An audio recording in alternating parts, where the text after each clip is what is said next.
tell this and he's my audio.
General salute!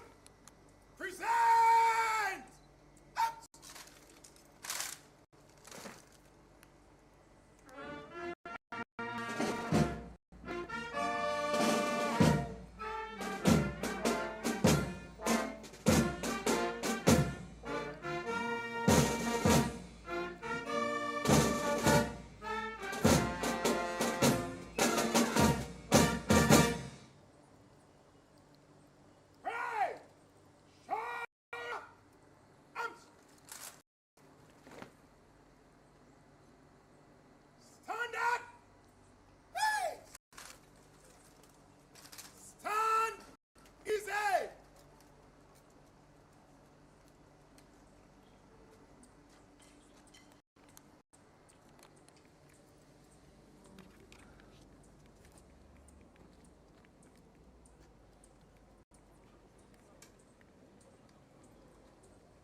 Can get that 225 76 28. 225 72 5 76 Yeah, nice. As soon as we finish outside here, I can try to organize it for you. Okay?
The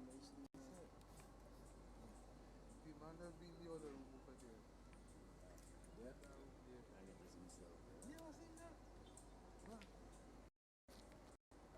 The man was there, but Why are you on panel like that? Just like a room and that.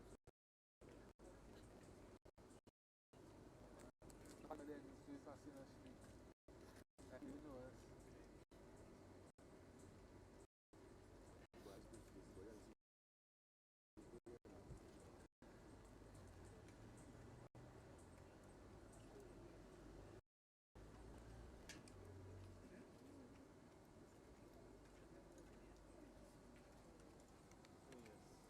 huh?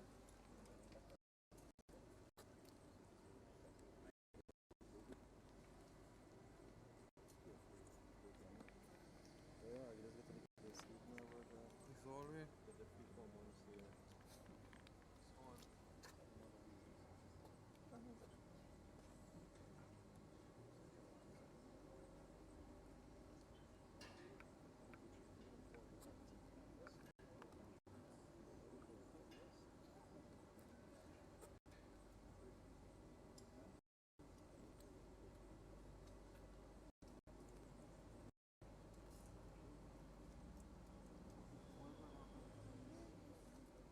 President at home. Go there, it's the shout and see whatever you see. And to the man, coming back there, so shouting again, saying something, and then she goes inside to give an address. So from the time they start going inside, I'm going to list on the other side. No, we should have it locked down, what you think? I explain to you half and half, so we should have it locked down. You explain to me why I know. Yeah. I don't know what happened. I don't think so. I don't think so. Because I like to put up pictures. I don't think so. I like to do so you would never know what's going to go on with that. Because I usually know. Easier one, I'm telling you. I don't know. That is easier to see. Because there's more criminal about it. More criminal about it. I tell you that easier. That's nothing just push about it. Huh? I never see the photos. Yeah, let's see what it is. Yeah. So that doesn't mean that you have to put up okay. I need them to know more about it. That doesn't mean The man don't I, tell you that that. doesn't mean I can't take up because of I that. know them to that will tell you that. They will tell you that. Come on, that. Bad man. Come on, that.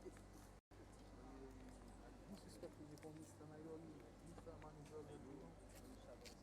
A man is just let you know. Kissing you for you boy, you boy. Oh. Just let you know, Mr. And kissing you for then you never do that. Chad, you never do that. And a partner, you pin up to that. You never do that. Chad. That is better. That is more.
Almighty God, who in thy infinite wisdom and providential goodness has appointed the offices of rulers and councils for the welfare of society and the just government of man, we beseech thee to behold with thy abundant favor us thy servants whom thou hast been pleased to call to the performance of such important trusts in the Commonwealth of Dominica.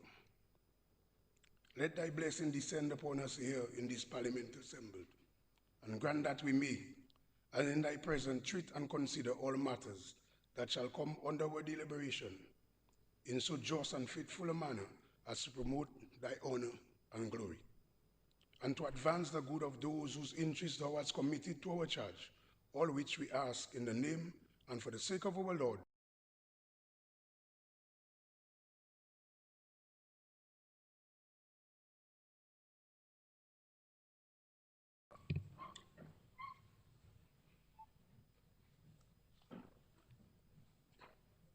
The other people.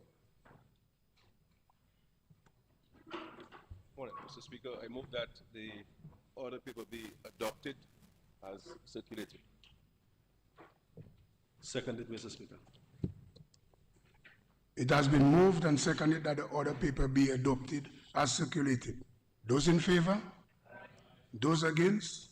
The ayes have it.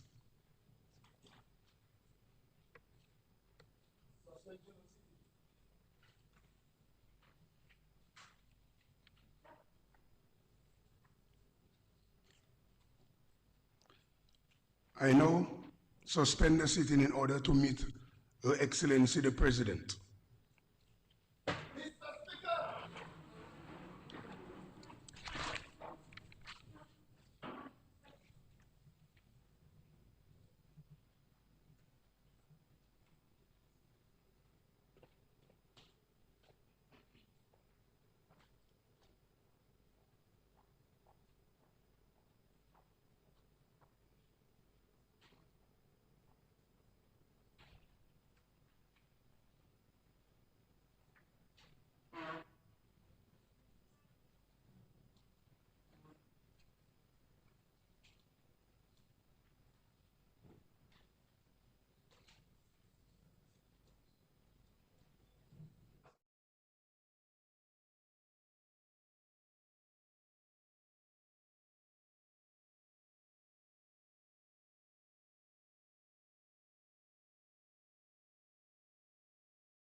Presidential salute!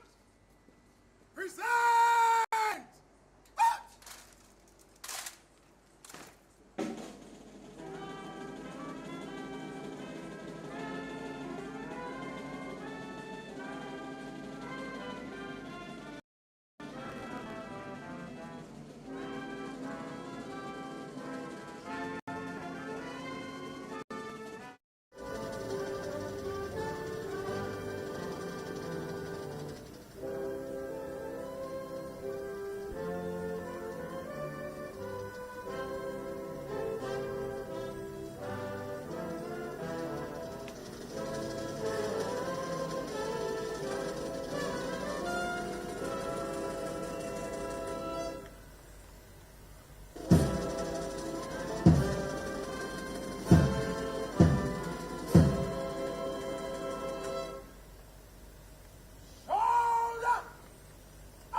Assistant Commissioner of Police acting of the Commonwealth of Dominica Police Force. On the occasion of the first meeting of the fourth session of the 11th Parliament, I have the distinct pleasure of presenting to you a guard of honor comprising of 3 platoons, 2 platoons of the Commonwealth of Dominica Police Force, 1 platoon of the Fire and Ambulance Service, and a contingent from the government bank. They are formed 2 ranks, dressed in open order, and await the pleasure of the office. Your Excellency, would you please stay?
Attention, salute!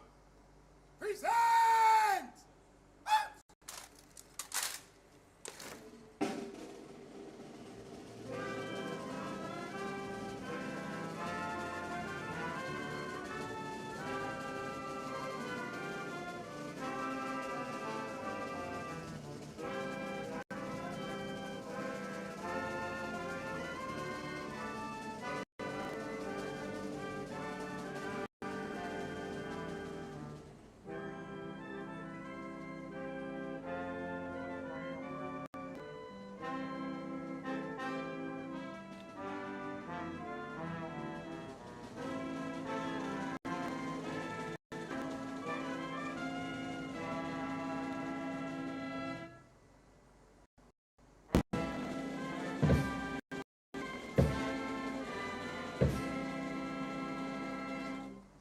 Guard!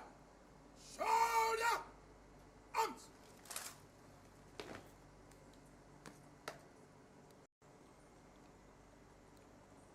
Your Excellency, may I continue?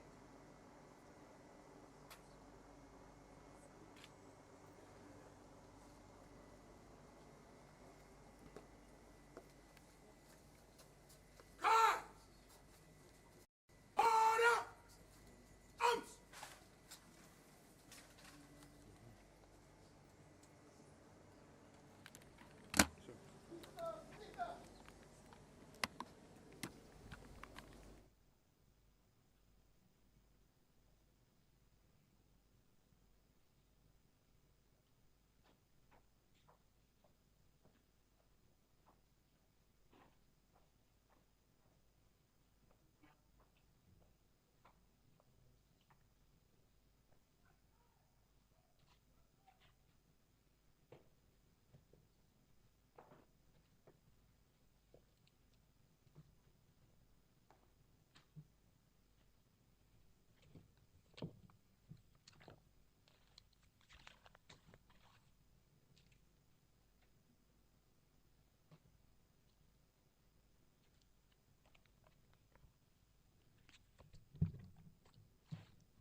I now invite Her Excellency.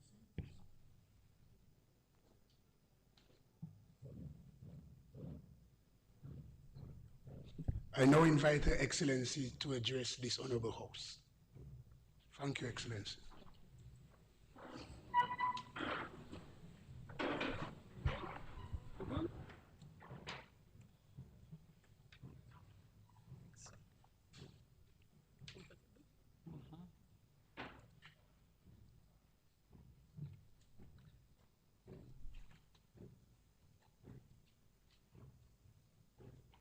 Mr. Speaker, honorable members of Parliament, distinguished guests, members of the Diplomatic Corps, fellow citizens and residents of the Commonwealth of Dominica, good morning. It is with a profound sense of duty and humility that I address this honorable House at the formal opening of the first meeting of the fourth session of the 11th Parliament under the theme, Responding to the Global Realities in a Manner that Promotes and Protects the Well-Being of Our Peoples and Region. Expressions of thanks. Mr. Speaker, I wish to convey my sincere thanks for your gracious invitation to attend and address this special sitting of Parliament. The inclusion of my husband, Gilbert, in this invitation is also deeply appreciated. Such an occasion holds great significance, and your thoughtful gesture contributes meaningfully to strengthening the bonds of respect and cooperation between our two institutions. Today, my husband, Mr. Burton, joins me in first extending our heartfelt gratitude and sincere appreciation to Ms. Miriam Blanchard for her many years of dedicated and exemplary service to the people of Dominica, particularly the residents of the Roseau North constituency.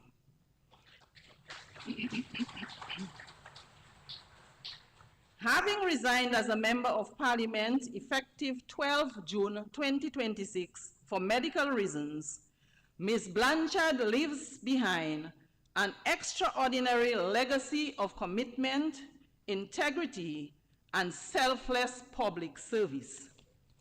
As parliamentary representative for the Roseau North constituency and as a Minister of Government for almost 10 years, she served our nation with diligence, compassion, and unwavering dedication. We thank her for the sacrifices she made and for the steadfast leadership she demonstrated throughout her years in public office, and pray that Almighty God grants her renewed strength, good health, peace, and abundant blessings. May He guide her steps and grant her every success in all her future endeavors. Expressions of sympathy. It is with profound sadness that myself and Mr. Burton extend our deepest condolences on the passing of former parliamentarian and government minister, the late Mr. Ian Pinard, local businessman, the late Mr. Macmillan John Baptist, and the late Mr. Valentin Popon, who passed away on 17th April 2026, 20th July 2026, and 25th July 2026, respectively. Mr. Ian Pinard dedicated many years of his life to the service of the people of the Commonwealth of Dominica. Throughout his career, Mr. Pinard served with determination and a deep sense of duty. His contributions to public life and his willingness to serve his country in various capacities will be remembered by colleagues, the people of the Soufriere constituency, and all who had the privilege of working alongside him. Mr. Macmillan John Baptist will be remembered as a respected and accomplished businessman whose enterprise, dedication, and commitment contributed meaningfully to the economic and social development of our nation. Through his hard work and engagement with the public and private sectors and community, he earned the respect and admiration of many, leaving a legacy that will endure in the lives he touched and the example he set. Mr. Valentin Popon will be remembered as a respected businessman whose enterprise, hard work, and commitment to commerce contributed to the economic and social development of our nation. Through his dedication and perseverance, he earned the respect of many and touched the lives of those with whom he worked and served. The passing of a community-minded entrepreneur is a reminder of the important role that business leaders play in creating opportunities, supporting families, and strengthening the fabric of our society. We extend our heartfelt sympathy to their immediate and extended families, friends and loved ones, colleagues, and all who mourn their passing. May God Almighty grant them the strength and peace during this difficult time, and may they find comfort in the cherished memories of the deceased lives, their service, and the positive impact they made on the lives of many. May the Almighty God grant eternal rest to them. Mr. Speaker, our hearts also go out to the residents and communities in the eastern and northeastern parts of Dominica who were severely affected by the trough system that impacted the island on Sunday, 26 April 2026. The heavy rainfall, flooding, landslides, and damage to homes, farms, roads, and other infrastructure brought considerable hardship to many families, particularly those residents in Atkinson and the Kalinago territory. We extend our profound thanks and appreciation to the government and all other institutions, groups, and individuals who assisted and continue to assist with the recovery and rebuilding efforts.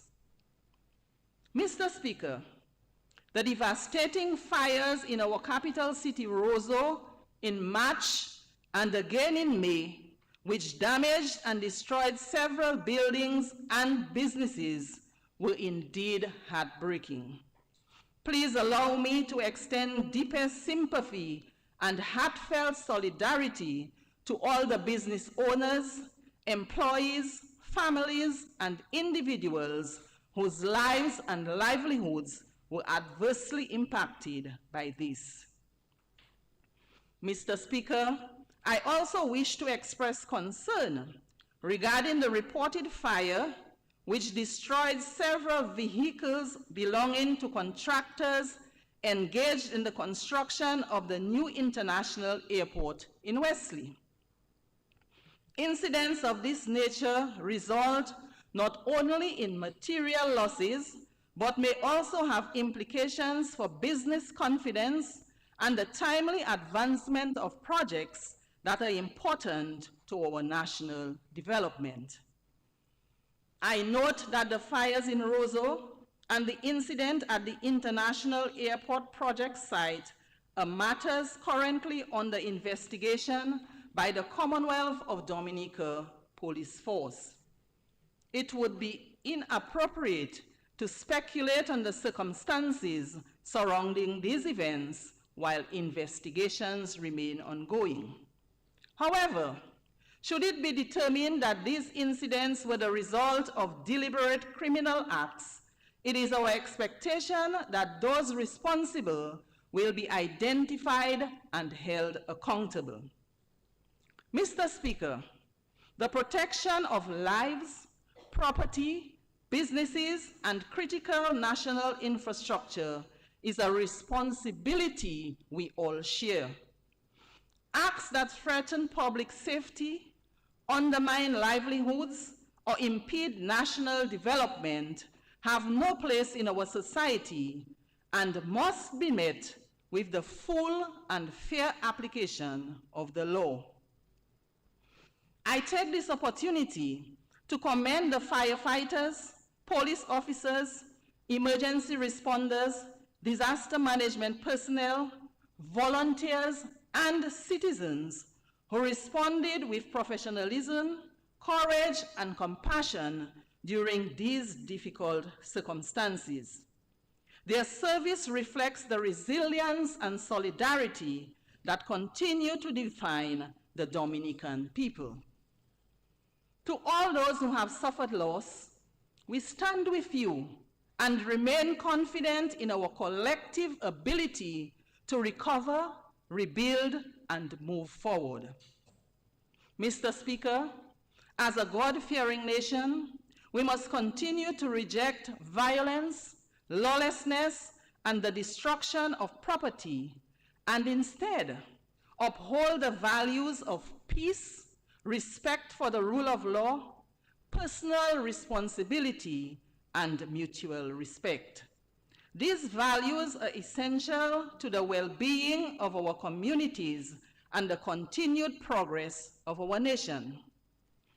Let us always be mindful of the words found in 2 Chronicles chapter 7, verse 14, and I quote, "If my people who are called by my name will humble themselves and pray and seek my face and turn from their wicked ways, then I will hear from heaven and I will forgive their sin and will heal their land." End of quote. May we continue to draw strength and guidance from these timeless words as we work together for the good of our nation. Mr. Speaker, before concluding this segment of my address, I wish to encourage my fellow Dominicans and residents to keep in their thoughts and prayers the government and people of the Bolivarian Republic of Venezuela as they continue to recover from the devastating earthquakes of 24th June 2026. The scale of human suffering and destruction has touched the conscience of our region and the wider world. We mourn with those who have lost loved ones, stand in solidarity with those who have been displaced or injured, and commend the courage of the emergency personnel and volunteers working tirelessly to assist affected communities. On behalf of the people of the Commonwealth of Dominica, I extend our deepest sympathies and unwavering solidarity to the people of Venezuela. May they find strength, comfort, and hope as they undertake the difficult task of recovery and rebuilding.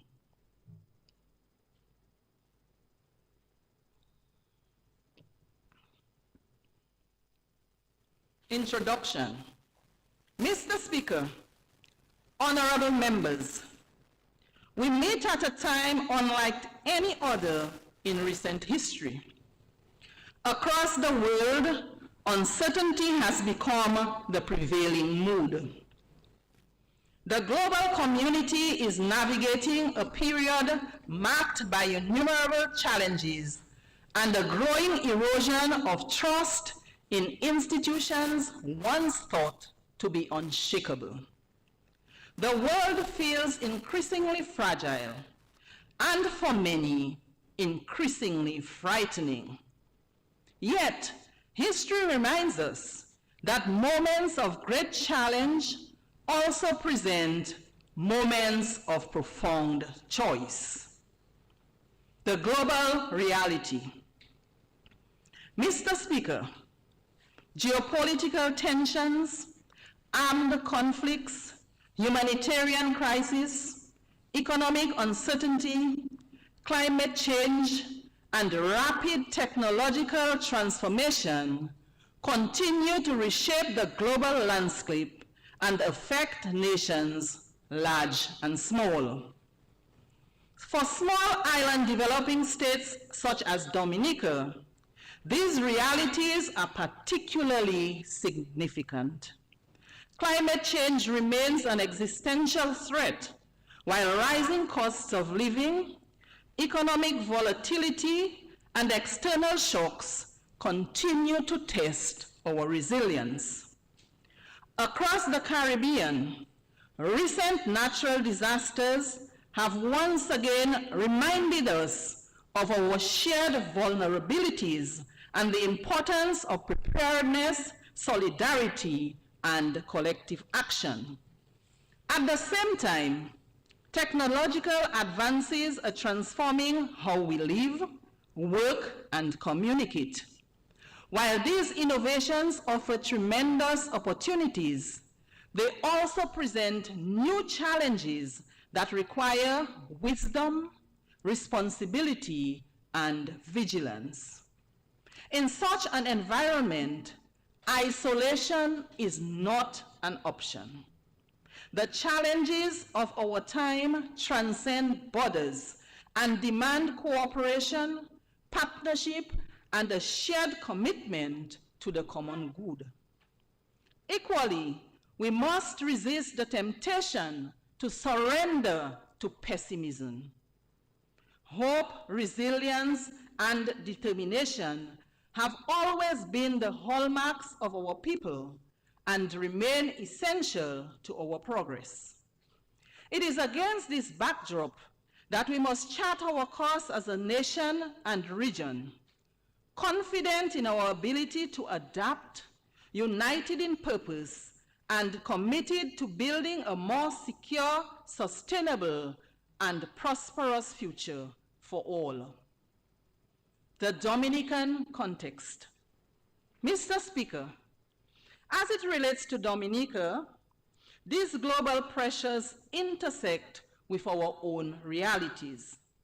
As a small, open, climate-vulnerable economy, external shocks reverberate quickly through our society. We continue to rebuild physical, economic, and social resilience while safeguarding the well-being and dignity of our people. Our strength has always resided in our unity, our adaptability, and our deep respect for community. These values must continue to guide our national journey. Our national responsibility. For Dominica, this moment demands vigilance, wisdom, and unity of purpose. Our survival and progress demand that we must continue to strengthen our institutions, protect the most vulnerable among us, and invest in resilience. Food security, renewable energy, climate-resilient housing, and access to education and healthcare are no longer simply development goals. They are pillars of national survival. Equally vital is the nurturing of social cohesion, respectful dialogue, and trust in democratic processes. Mr. Speaker, I wish to highlight some of the actions taken by government that can be framed as strategic responses to the realities of an increasingly competitive, climate-conscious, and interconnected global economy. Foremost to mind are investments in major infrastructural developments, such as the new international airport, geothermal energy development, the marina, and the cable car initiative. Responding effectively to global realities requires strategic investments that strengthen our resilience, expand opportunity, and improve the quality of life of our people. Two initiatives currently underway in Dominica exemplify this approach. The construction of the international airport at Wesley and the development of our geothermal energy resources in the Roseau Valley. The new international airport is widely regarded as the single largest and most transformative infrastructure project in Dominica's history. More than an expansion of our transportation infrastructure, it represents a strategic response to the realities of an increasingly interconnected world. In today's global economy, accessibility and connectivity are essential determinants of competitiveness. For many years, limited direct access has constrained the growth potential of our tourism industry and reduced opportunities for investment, trade, and business development. The international airport addresses these long-standing challenges by creating a gateway through which Dominica can deepen its integration into regional and global networks. According to the Ministry of Tourism, The airport is expected to fundamentally reshape the tourism sector by reducing travel barriers, improving international connectivity, and facilitating direct long-haul access from key source markets. It will also create opportunities for growth in conferences and events, wellness tourism, luxury tourism, sports tourism, and other high-value niche markets that depend on convenient and reliable access. This project is closely aligned with the Ministry's Tourism Master Plan and its ambitious targets of achieving 500,000 stayover visitors and 1 million cruise visitors annually by 2030. More importantly, it reflects our determination to build an economy that is more diversified, competitive, and capable of generating sustainable livelihoods for our people.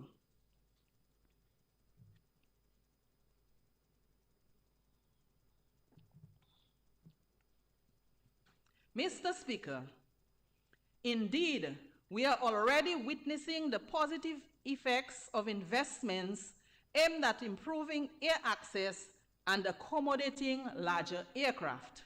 Information provided by the Ministry of Tourism indicates that Dominica recorded strong growth in visitor arrivals during 2024.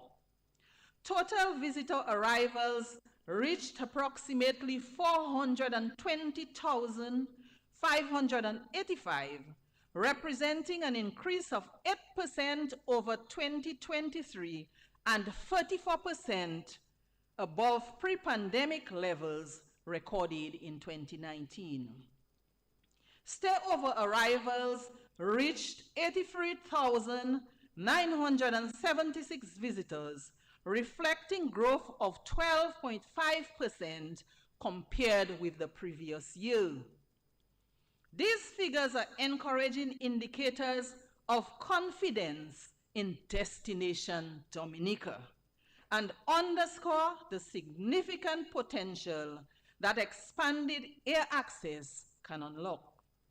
With the completion of the international airport expected in 2027, we anticipate even greater opportunities for economic growth, employment creation, entrepreneurship, and national development. Mr. Speaker, the development of our geothermal energy resources reflects another important response to global realities.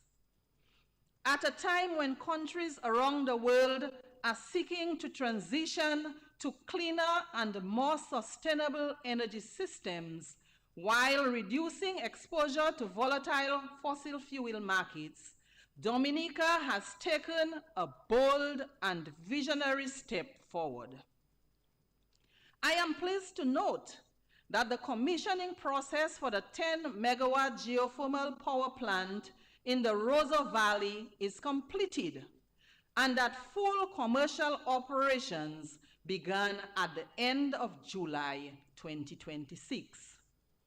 This achievement marks a historic milestone not only for Dominica, but also for the wider Caribbean region. As the first geothermal power plant operating within a CARICOM member state, it positions Dominica as a regional leader in renewable energy and demonstrates what is possible when vision is matched with commitment and innovation.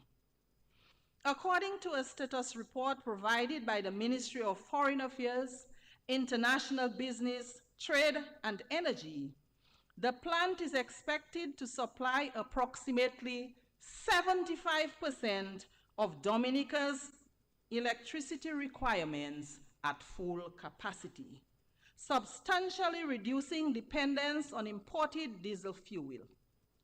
This development advances our national objective of generating 100% of our electricity from renewable energy sources by 2030. The immediate benefits are already becoming evident. Consumers can expect reductions in electricity cost ranging from approximately 12 to 14%, with the prospect of even greater savings as diesel is progressively removed from the generation mix. This project will also provide a measure of protection against fluctuations in global energy prices, strengthen national energy security, reduce greenhouse gas emissions, improve air quality, and enhance the country's attractiveness to environmentally conscious investors and development partners. Beyond these immediate gains, the geothermal project represents a foundation for future innovation and growth.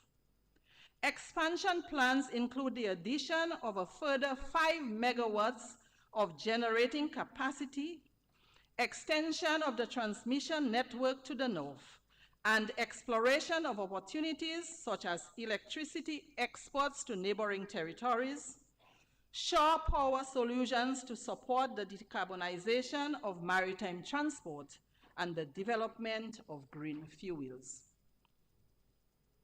Mr. Speaker, these two transformative projects demonstrate how Dominica is responding proactively to the realities of the 21st century. One strengthens our connectivity to the world and expands economic opportunity. The other strengthens our energy independence and advances environmental sustainability. Together, they represent investments not only in infrastructure, but in people. They are investments in jobs, in resilience, in competitiveness, in environmental stewardship, and in the long-term well-being of present and future generations. They remind us that even as a small island developing state, Dominica can lead through innovation, determination, and vision.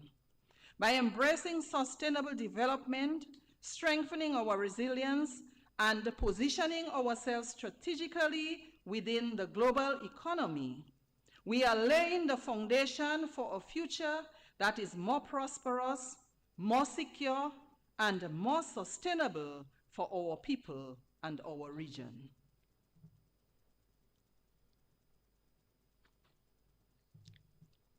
Mr. Speaker, as global tourism continues to evolve, destinations must continually innovate to remain competitive while preserving the qualities that make them unique. Dominica is responding to this reality by investing in transformative projects that strengthen our position as a premier nature, adventure, and wellness destination. The planned marina development in Portsmouth represents an important step in expanding opportunities within the blue economy and diversifying our tourism product.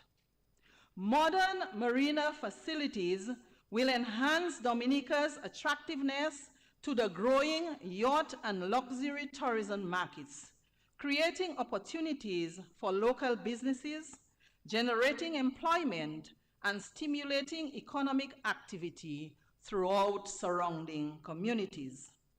This investment builds upon the growing strength of our marine tourism sector, complementing world-renowned experiences such as diving and whale watching. The significant increase in yacht arrivals in recent years demonstrates the tremendous potential that exists within this sector and reinforces the value of strategic investments in maritime infrastructure.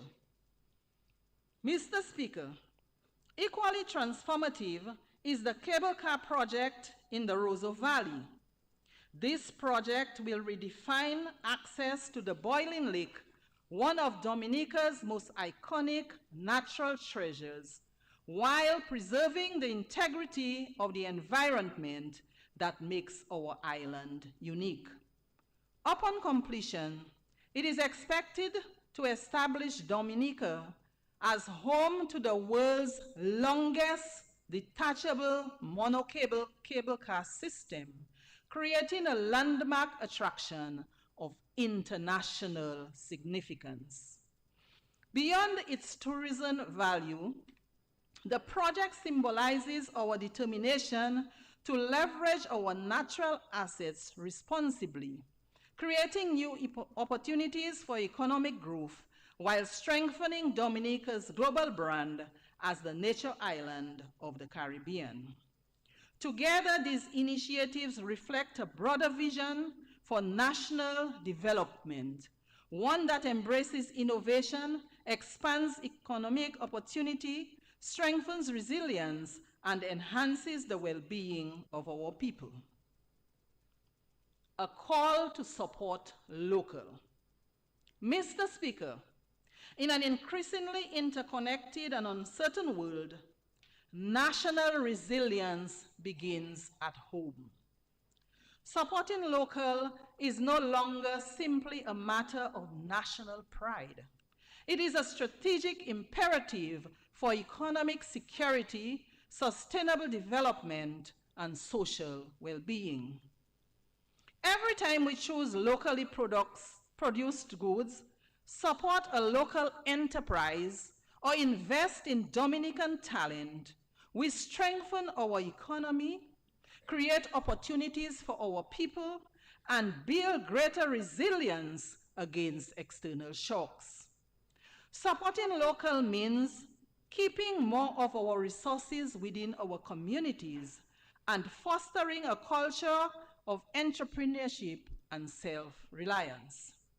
In this regard, I commend the government's investment in the rehabilitation of the National Abattoir, a project that speaks directly to the importance of food security and economic resilience. Severely damaged by Hurricane Maria, this facility is being rebuilt to modern standards and is expected to significantly strengthen local livestock production, reduce dependence on imported meat products, create employment opportunities, and support the broader goal of increasing agriculture's contribution to national development.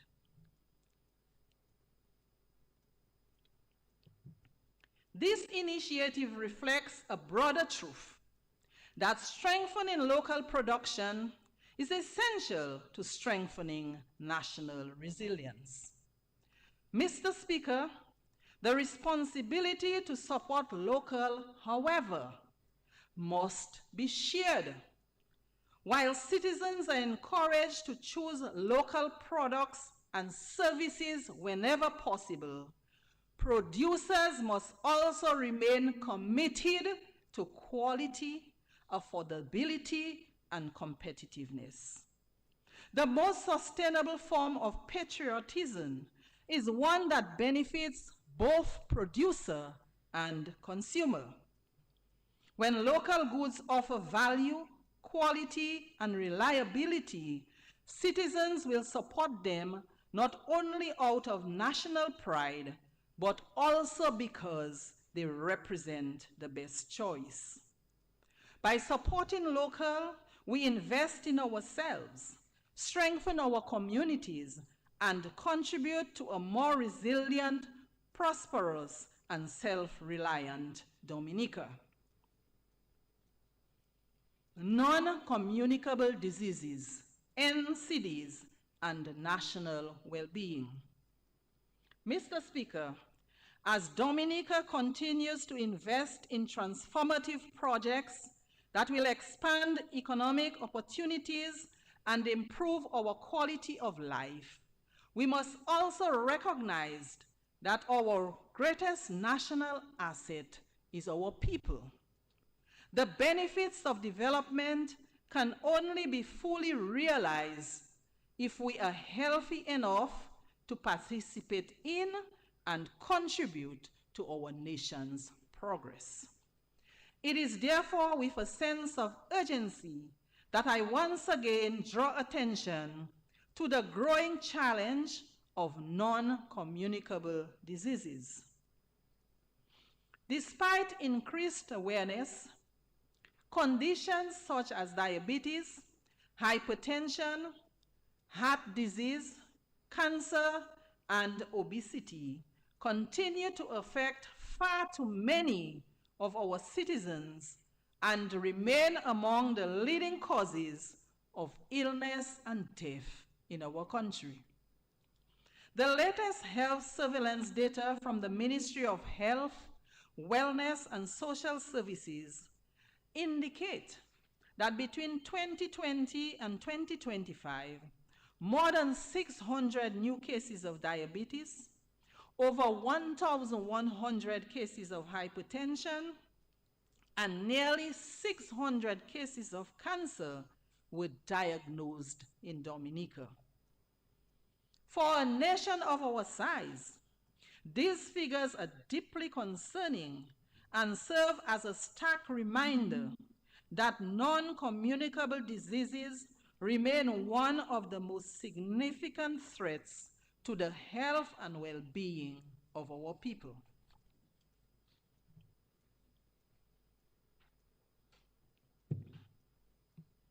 My fellow Dominicans and residents, prevention must become a national priority. We must embrace healthier lifestyles through better nutrition, regular physical activity, routine medical checkups, stress management, and greater attention to mental well-being. This responsibility does not rest solely with the health sector. It requires the collective efforts of families, schools, workplaces, faith-based organizations, communities, and every citizen. Mr. Speaker, in an increasingly complex and competitive world, good health is not only a personal asset, it is a national advantage. A healthy population is more productive, more innovative, and better equipped to contribute to national development and respond to global challenges. As we build new roads, modern infrastructure, renewable energy systems, and world-class tourism facilities, let us also commit to building a healthier nation. For ultimately, the success of our development journey will be measured not only by the projects we complete, but by the well-being, vitality, and quality of life of our people. Let us therefore embrace health and wellness as a shared national responsibility. By doing so, we will reduce the burden of non-communicable diseases and build a stronger, healthier, and more resilient Dominica for generations to come. Regional and international cooperation. Mr. Speaker, recent events have reaffirmed an enduring truth. No Caribbean nation can confront today's challenges alone. Whether the issue is climate change, public health, food security, economic resilience, or disaster preparedness, our futures are inextricably linked. For small island developing states, regional cooperation is not a matter of convenience. It is a strategic necessity. We must continue to strengthen collaboration through CARICOM, the OECS, and other regional mechanisms, particularly in climate advocacy, health security, trade, transportation, disaster risk management, and the free movement of people skills, and ideas. As a region, we possess a powerful voice when we speak together. Our shared experiences, our resilience, and our common aspirations give us both credibility and moral authority in global discussions that affect our future. Mr. Speaker, the international community must also respond more effectively to the realities of our time.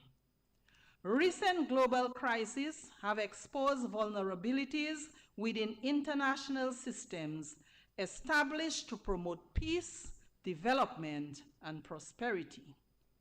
They remind us of the urgent need for meaningful climate action, increased access to climate financing, reform of international financial institutions, and a renewed commitment to multilateral cooperation and the peaceful resolution of disputes. Dominica will continue to advocate for fairness, justice, and solidarity among nations. We will continue to champion the interests of small states, support sustainable development, and work with partners across the world to advance a more equitable and secure future for all. The importance of our constitutional institutions.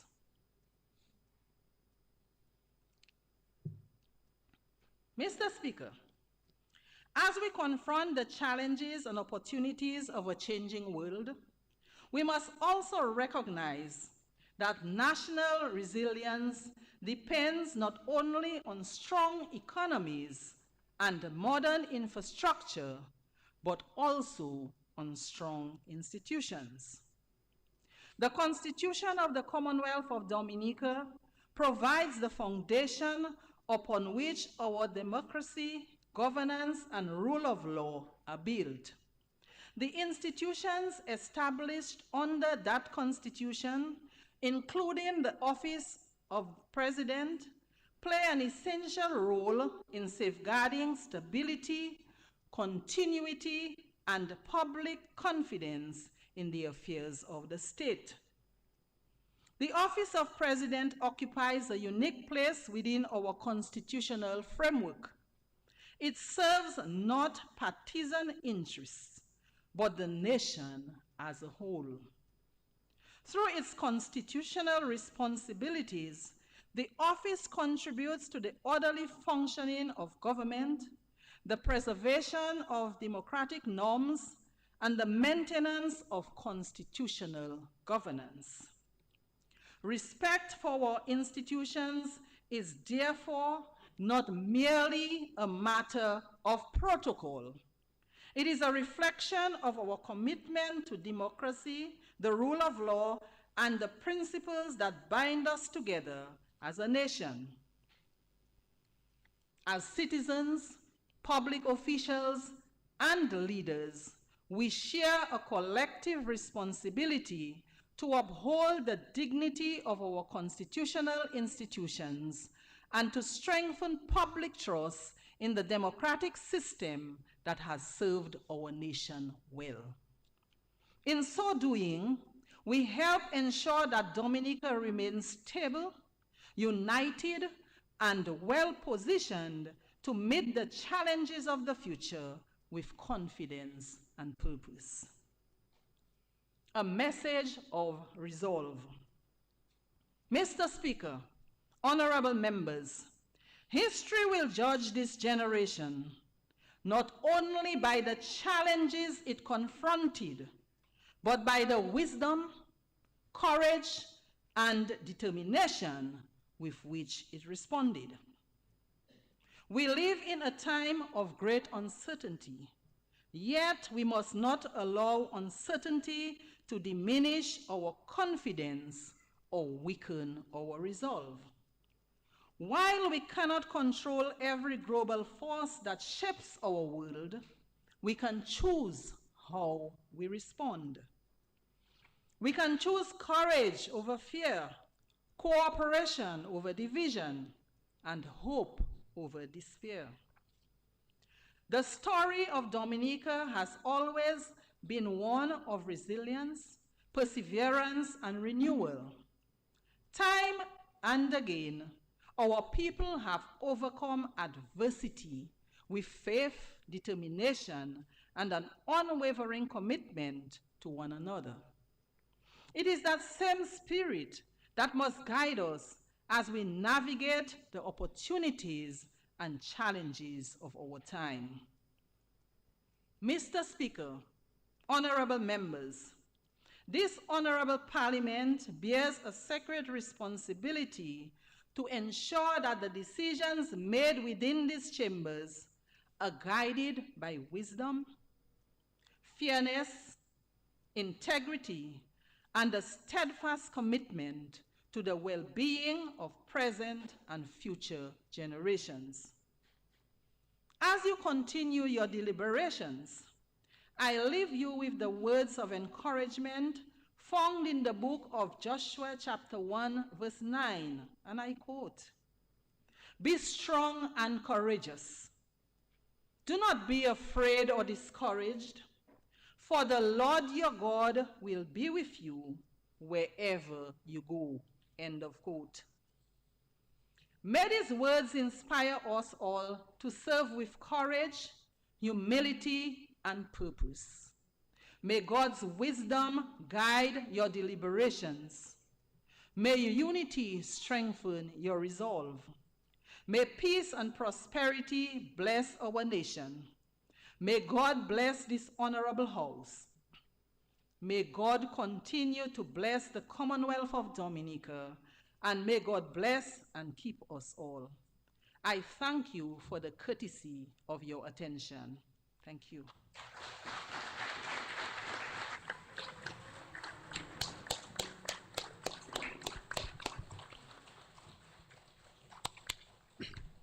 I shall now take leave of Her Excellency the President.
House resumes.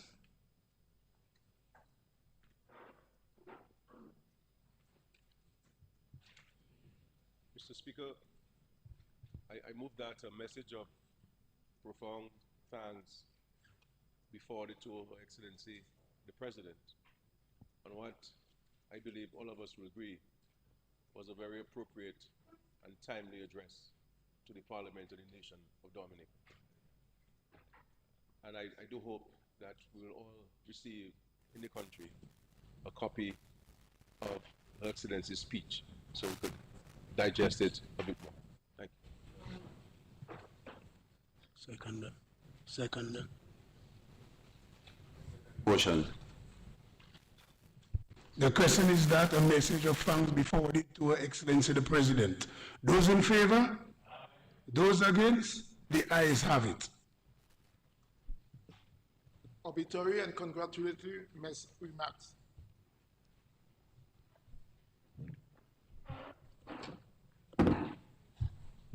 Mr. Speaker, I rise to express my sincere condolences to the family, friends of the late Ian Pinard, a former member of this honorable house and fondly known as Butler or Mr. P.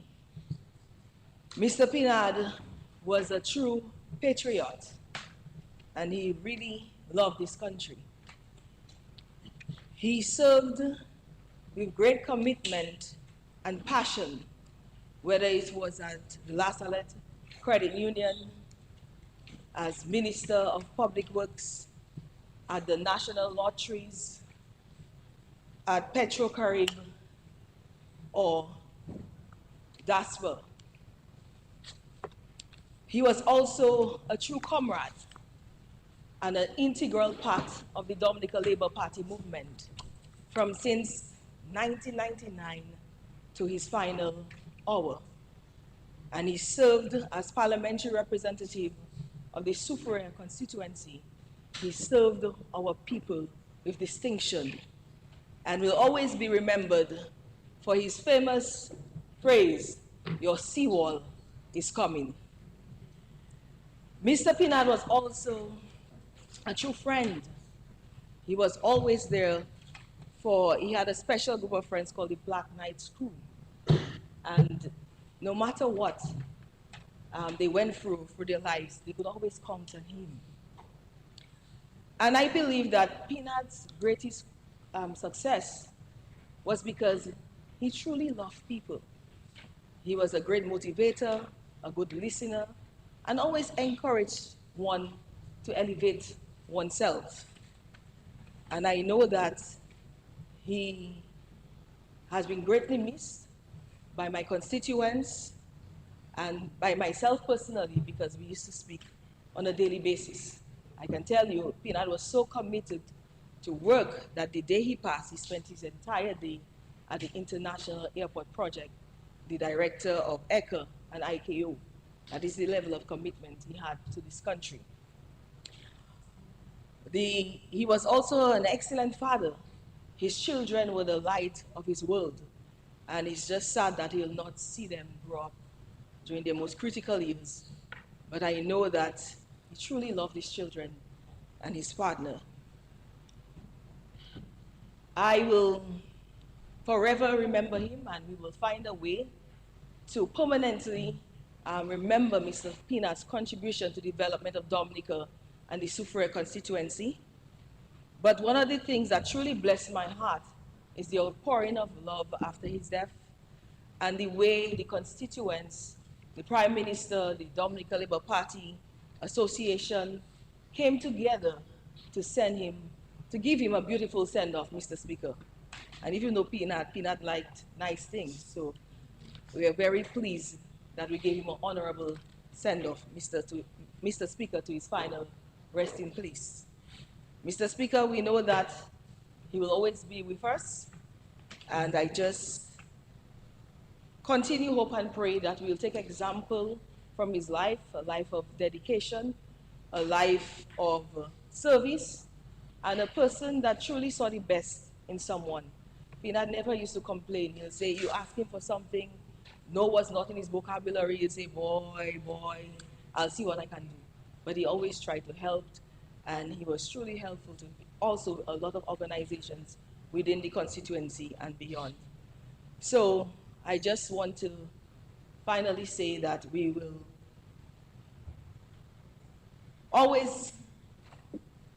I will always remember his contribution to my personal development and support. My first vote was to him in 1999, and he became my campaign manager in 2016 and stayed with me throughout. So may his soul rest in peace. May his soul rest in eternal peace. I also, whilst I'm on my feet, want to express condolences to my honorable colleague, Honorable Skerritt, on the passing of her father, Mr. Valentine Popon, an astute businessman in our community. And everyone knows that Melissa was a daddy's girl. And we know that she will greatly miss him. And, you know, it was always amazing to see her mother and her father together, sometimes in matching outfits, especially during Carnival. They were a symbol of true love and companionship. And it is just in a world when, you know, you have so many divorces, it was so good to see them always together throughout their youths, always enjoying themselves together. True partnership, love between those couples, and I always admired them, Mr. Speaker. So, Mr. Speaker, I know it's a great time of loss for them, and I wish them, I pray for God's comfort during this difficult time of bereavement to her mother, her siblings, and the entire Popon family. And whilst I'm there, I also want to express sincere sympathies to the family, friends, and colleagues of the late Otis Francis, who died during the course of duty at DASPA. It is our first fatality, and you know, it's the stevedores and longshoremen, they work in very difficult environment to ensure that we get our goods on time, and we're not mindful of the difficulty of their job, Mr. Speaker, but they're very committed. And so I also want to express my condolences to him, to his family, and the entire DASPA team, and especially the longshore and stevedore men. Thank you, Mr. Speaker.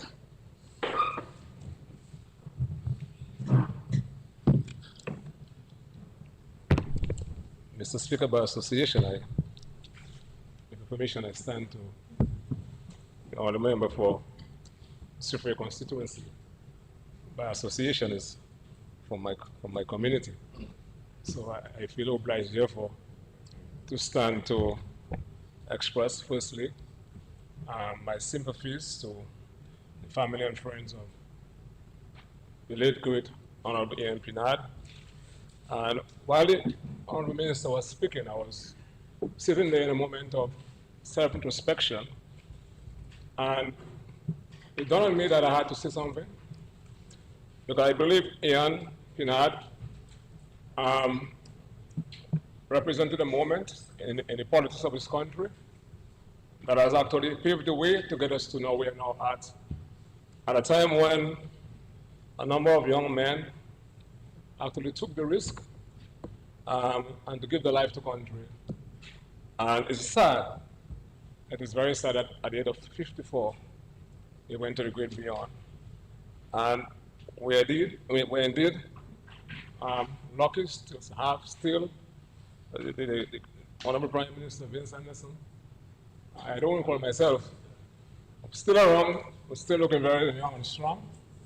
But we started this journey together, and Ian Peter and myself, maybe we're the last two who decided to run at the time. And the reason why I'm saying that, Mr. Speaker, because his life exemplified a number of virtues that I believe those of us who have decided to come into the political battlefield must use his life as an example from which we should learn: sacrifice, commitment, discipline, and the passion to serve and to fight for the people you seek to represent. And I believe that is what I recall Ian Pinard for. When he passed on in the morning, very early in the morning, my last brother called my wife, and I heard them in the background speaking on the speakerphone, and he said, I want to speak to my brother. I was very scared, because I was very scared. And then I took the phone and I got the sad news. So I wish his family all the best, irrespective as to how long somebody lives. When death comes, life looks very short. What we need to do, those of us who traverse this world is to ensure that we leave a legacy of hope and prosperity for those to follow. Because our life is as physical in the evolutionary process of life. And that is what I want to remember in that for. My final point when it comes to NPI, history is important. Some people don't like to hear history. And I think that he was a brave guy, because anybody who took the chance then in 1999, 2000, to resign their jobs, etc., and to contest against a party that was mighty with a lot of money,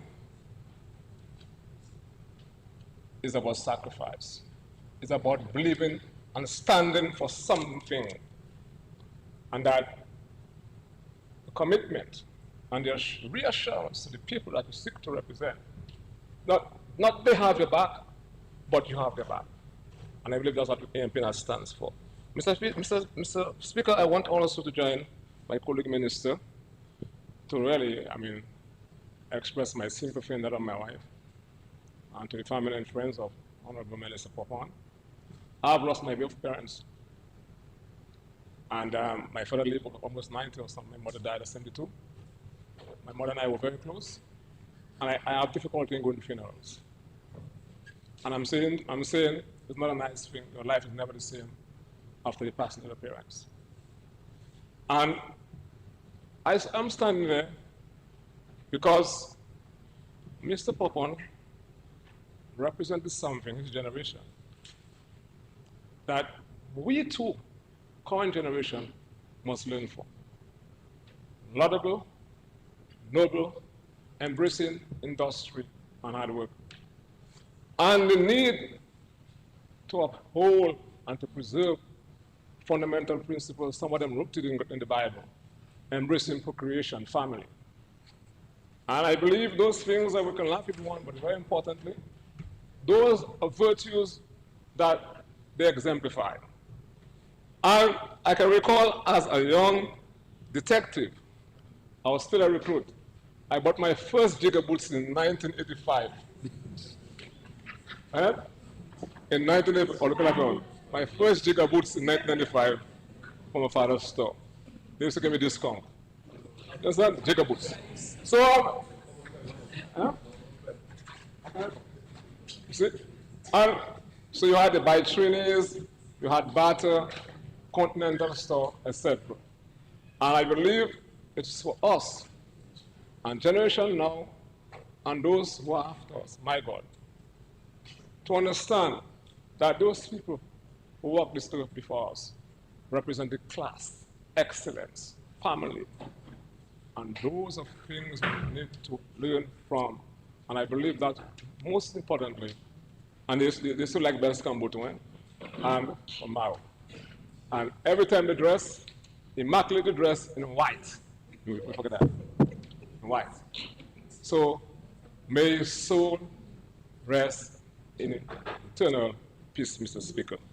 And my sympathies again, and my wife want to join me, to wish you and the family all the best. Thank you very much.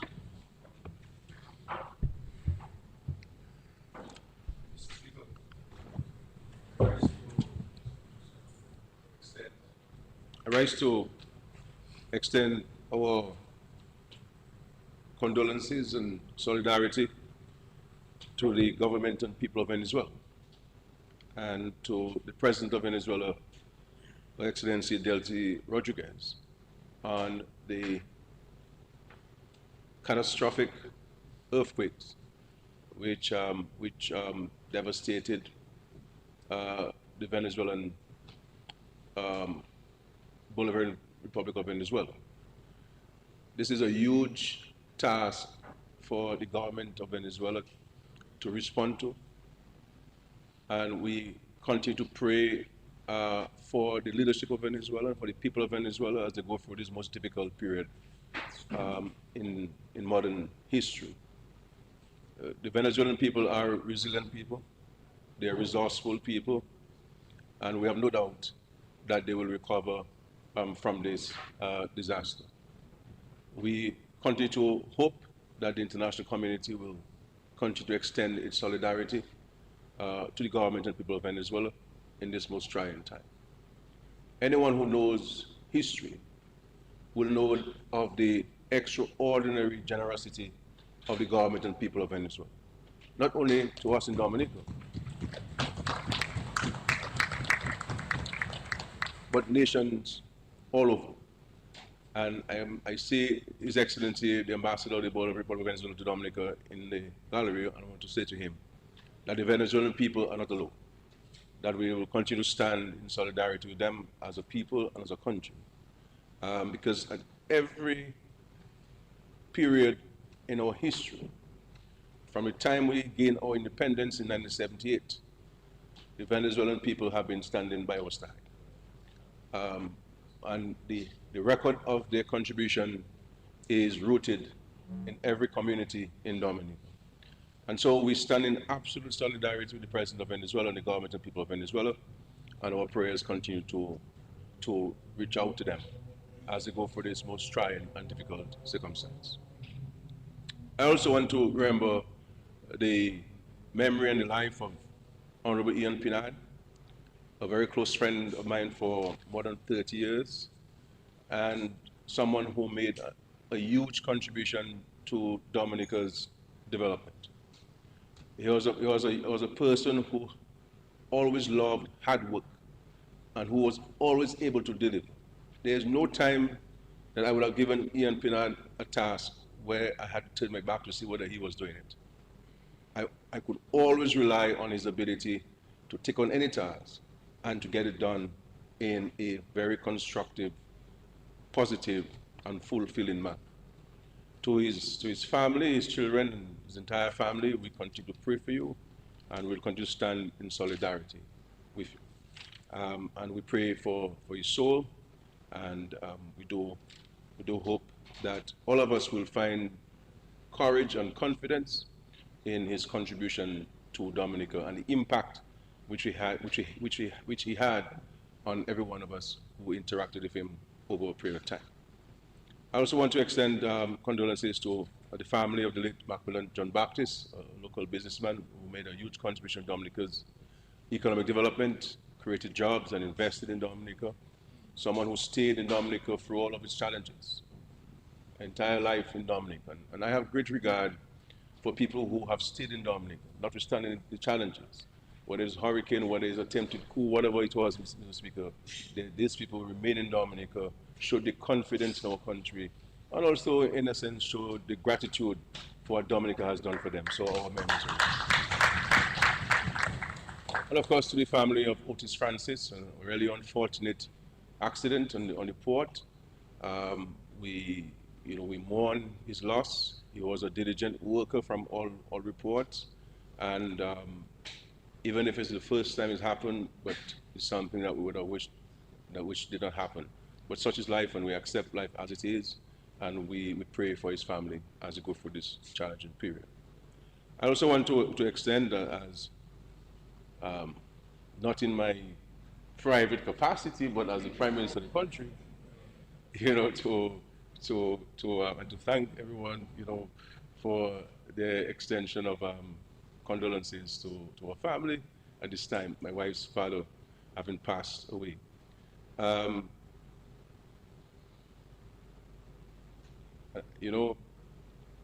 Whenever I met a lot of married men and so on, they always used to tell me what their wives used to say to them. And he always had to reference Mr. Popon and tell the boy, that's how you have to be, boy, that's how you have to be, and so on, because everywhere Mr. Popon was, you could see his wife standing next to him diligently and so forth. Extraordinary family man.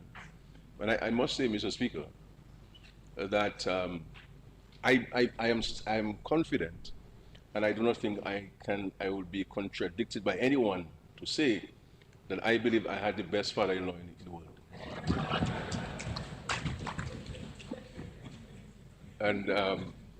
And he was married for more than 54 years. I believe I'll break that record, Mr. Speaker. Yeah, I think I will. Yeah, I think I'll break that record and so on. So I give him that assurance I'll break that record. But I first encountered him in 1999, a couple of days before I got launched as a candidate in the Vickers constituency, December. And thankfully, he made a contribution actually to my launch in Vickers. And throughout my first term, and so that's before I met Melissa, so it's not because I met Melissa and so on. That was before. And then he made a second contribution to my re-election in 2005.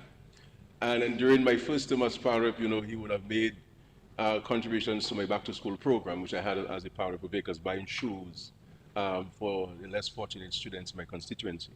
So I have some very interesting memories of him. Extraordinary gentleman, you know, very generous beyond boundary. Always good advice, sound advice, and always a pleasant engagement with him. And one of the things I am thankful to my wife for is that every Sunday she would take the children to see them.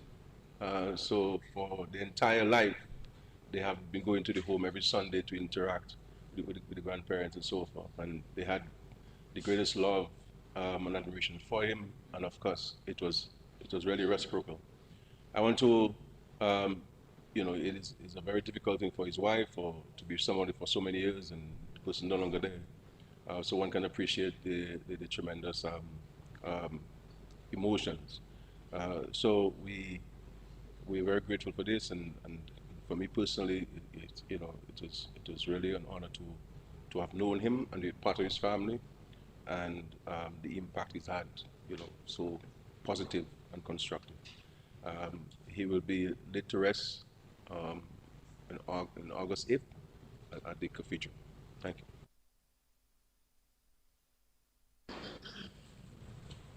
Mr. Speaker, parliamentary colleagues, I'll also like to join the rest of my colleagues in expressing condolences to Honorable Minister Poponskert on the passing of her father. Having recently lost a parent, my mom, I sympathize with you. And as Minister Blackmore said, losing a parent changes your life. And everyone says that time will heal. We'll see. But on behalf of my family and myself, condolences to you and to the rest of your family. I pray that God will continue to give you everything you need to go through this period. It will take a lot. But God is faithful. And He will continue to see us through. I'd like to join the Prime Minister as well, expressing solidarity for the People's Republic of Venezuela. Whenever a neighboring country or a friendly country goes through a disaster, it shouldn't take much from us to express solidarity with them. Because like them, Dominica has experienced catastrophic disaster. And I don't think I think we may see some more, because like a great man I know likes to say, we sitting in the path of the hurricane and we can't move the country. And we should always remember when we went through our trying times, countries like those stood with us and they sent the support and they sent arms and help and material. And however we can, as individuals, and as an administration, as a people, we should always stand in solidarity with our neighbors and our friends. Mr. Speaker, while I'm still on my feet, is obituary and congratulatory remarks. I'd like to end on a positive note by congratulating Mr. Addison James for continuing to excel in the area of sports. In April of this year, he won gold at the Character Games. Also in April of this year, he won gold at the Penn Relay Games, being the 5th athlete in history to win the HSV Javelin event, gold at the Jamaica National Senior Champs event in June, gold at the 2026 NACA Under 18, Under 23 Championships held in July. And today, he will be participating in the World Athletics Under 20 Championships. Well, not today, but the games start today. And we want to congratulate him and to wish him well as he continues to put Dominica on the map, continues to demonstrate the true behavior of a champion, discipline, and athletic prowess. Thank you, Mr. Speaker.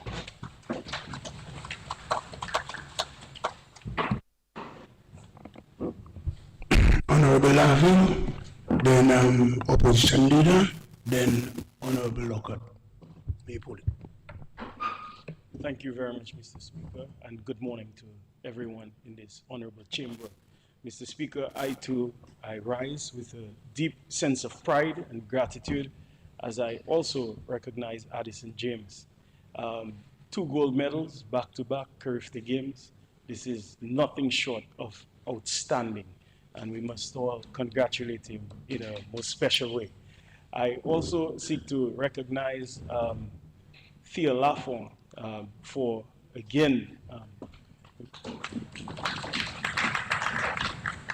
standing tall and proud on the world stage by accomplishing yet another medal, this time gold at the Commonwealth Games. We are exceedingly proud of her.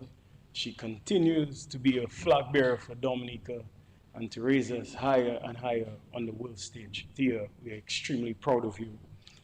And also to all the athletes who recently did exceptionally well at the inter-school games, we congratulate you and we stand with you. I also wish Mr. Speaker, in this greatest sense of camaraderie and deep sense of solemnity, to express my most sincere condolences to Mr. Ian Pinard, Mr. Macmillan, Mr. Otis Francis, Mr. Fabian, and also Mr. Valentine Popon. Mr. Speaker, I know many times when we speak of great people, we speak of their achievements, what they have done, the visible, the tangible, but behind that, you have people. In this case, a man like Mr. Popon, you have someone who was in fact a father, and fathers are those who stand between you and the world when you are very little. They give you that sense of security, that protection, that extra sense that I am with you, that you are not alone, that pillar, that support. And today, Mr. Speaker, this will really in fact be the first time that, Honorable Popon Skerrit is standing without that pillar. I know she has others, like a dear husband, son-in-law, but it must be very hard. And I really must commend her in a massive and remarkable way for showing that strength to be even here present with us today. This must be hard. And Mr. Speaker, I continue to stand with her and stand with them on behalf of all our colleagues, the comrades on this side of the house, and this side also, in this human sense and spirit. We stand with you all. May God continue to bless you all, protect you all, and may the legacy of this great man continue to live on. God bless you.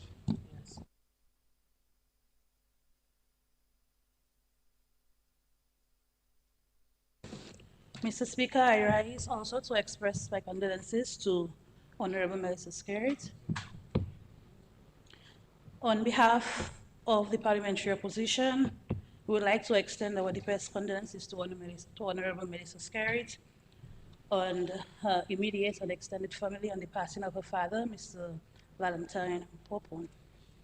Mr. Speaker, the loss of a beloved, especially a parent, which I can attest to because I lost my mom the same year that I became parliamentary representative. It is one of life's deepest sorrows. During this difficult time, our thoughts and our prayers are with you, your family, your relatives, and loved ones as they continue to mourn this significant loss. Mr. Speaker, I remember Mr. Valentine as a wonderful, cheerful individual. I knew him personally. He had always had a warm smile and would welcome you every time that you get to the shoe store. I remember growing up when I went to high school in the early 90s, my mom would always take me to Valentine and she would say, "Si ou pas tape yon soule kote Valentine's, ou peke ali l'école." If I do not get a shoe at Mr. Valentine's, I will not go to school.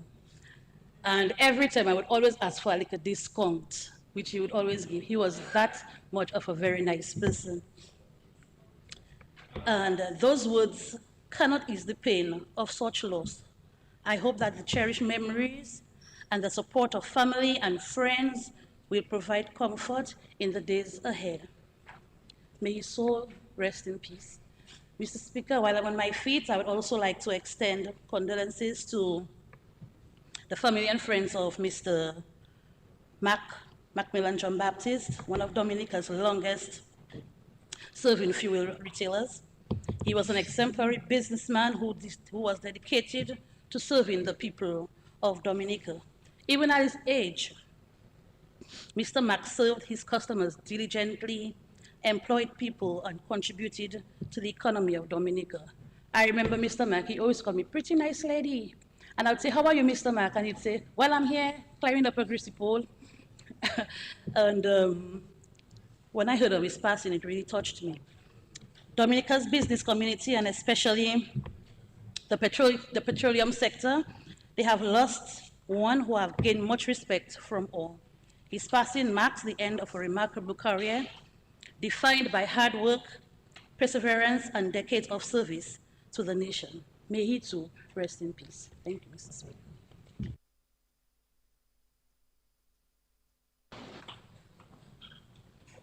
Thank you, Mr. Speaker. I rise to extend my condolences to Mr. Ian Pinard. I got to know Mr. Ian Pinard when I became the parliamentary representative for the Roto South constituency in 2019.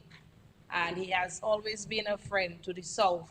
And so he also contributed to my own personal growth and development as a politician. Mr. Pinard, as the speakers before me said, that he was a very hardworking person. At one point, I thought that Mr. Pinard was still a parrot, because whenever you called Mr. Pinard, he would answer. If he was in a meeting, he would send a message to say, "I'm in a meeting, I'll call you back." And when he said to you he'd call back, he did. And so I want to extend my sympathies to his family and friends, and may his soul continue to rest in peace. I too want to extend my condolences to Mr. Macmillan John Baptist. As many of you would know, that he had one of his main businesses in the Castle Comfort area. And what I would recall is that Mr. John Baptist was very stern, a no-nonsense businessman. Mr. Speaker, if you were thinking of coming to Quady or credit a cylinder or gas or oil from Mr. Macmillan, he would not have that. You would have to change your mind about that and probably wait when one of his sons come, Roland, and ask Roland for that little discount. But he was a very hardworking gentleman. I know his sons, I'm very close to all three of them. Currently, Roland is at the hospital, and I want to wish him a speedy recovery. But Mr. Macmillan contributed to the fuel retail sector, and he was a very prominent businessman who served Dominica very well, and so may his soul continue to rest in peace. While I'm on my feet, I want to extend my condolences to Honorable Melissa Skerritt and our Prime Minister and the rest of the Popon family who lost their dad. I always, when I speak of Mr. Popon, I would always say to Honorable Skerritt, Melissa Skerritt, that my dad worked with her father for many years, and she was always trying to remember, who's my father? I told her, well, he was the one who always came to paint your home. And so she finally met him some time ago. But Mr. Popon, I can recall, a very nice, very, very humble businessman. And so I want to extend my condolences, myself and my husband to Honorable Melissa on the passing of her dad. And I want to say to her that we are there with you and you're in my thoughts and in my prayers. Thank you, Mr. Speaker.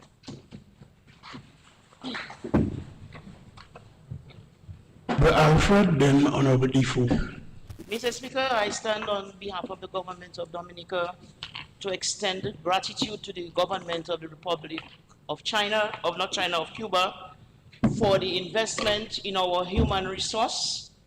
And at the same time, I congratulate our 10 students who completed their medical degree and they are returning home as doctors from Cuba. So we thank you, because when you invest in the human resource of our nation, you are investing in the future of this nation. I also want to take a little minute to extend condolences to the family of Mr. Gary Massicot, our driver who worked in the Ministry of Education, who passed just like that. Just recently, I mean, nobody was expecting that. And Mr. Speaker, I wouldn't sit without extending condolences to my cabinet colleague, my friend, and one of my classmates from New York messaged me and said, you remember when Mr. Valentine gave us the discount and you nearly make us leave it? You know, Mr. Speaker, that was in 1980. Grammar school girls shopping for shoes, about 6 of us, and we end up by Valentine. And this tall, handsome, nice eye, thick curly black hair man came over to help us. Yes, at that time you are a young girl, so that's what you see. Even if you're not watching, that's what you see. And what's a joke? And he was going for boxes for us and bringing shoes and saying which one would look better on our feet. And we went to the cashier in the end, $39.95, and he says, take $30, and we're looking at each other, and you know who's the first. Then I said, thank you, but we can't receive money from strangers. So that's why my friend said, you almost make us lose our discount. And then the cashier said, it's okay, he's the owner of this store. But Mr. Speaker, I say all this to say that people remember him as an exceptional business person. That is extraordinary, because the owner of the store was in the store and he was serving us as if we were the only customers in this store. That is what you are looking for that you may not find now. But what he did was that he secured customers for the rest of our school lives, and long after we left school, some of us will still go to the shoe store. So this morning, I see so much of him in her, you know, and I understand the loss, you know, between father and daughter, but I also know that she has the support around her, and I pray that God will give her strength. Thank you, Mr. Speaker.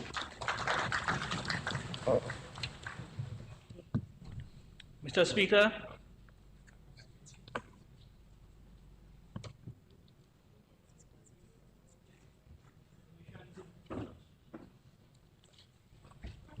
Mr. Speaker, I rise to offer a message of condolences to my parliamentary colleague, the Honorable Melissa Popon-Skerrit, and her immediate family. And Mr. Speaker, this is on behalf of the entire Petit Savant constituency, and especially the people from Fort Saint-Jean, and may I add around surrounding Fort Saint-Jean, Fab, Bagatelle. And the reason that being, Mr. Speaker, that Mr. Popon lineage is also from Fort Saint-Jean. So he is very affectionately known and well known, but perhaps because we speak Creole so much, I think we know him more of the French version to his name, Valentin. So if you go up there, you say Valentine and all of the other names, you know, people know Valentin. And very fortunate that in my time, in our generation, that you were given very strict instructions when you go into Roseau, that you could go nowhere else. You have to go and get your shoes and whatever else it is straight to this store. So this is the level of affection and patronage and how deeply the community of Fort Saint-Jean knows Mr. Popon. So they are all very saddened, and from the time that we learned of his news, everybody has been inquiring about, you know, the Honorable Popon's care with his family, and also that they show their overwhelming support to the family. So with this, thank you, Mr. Speaker.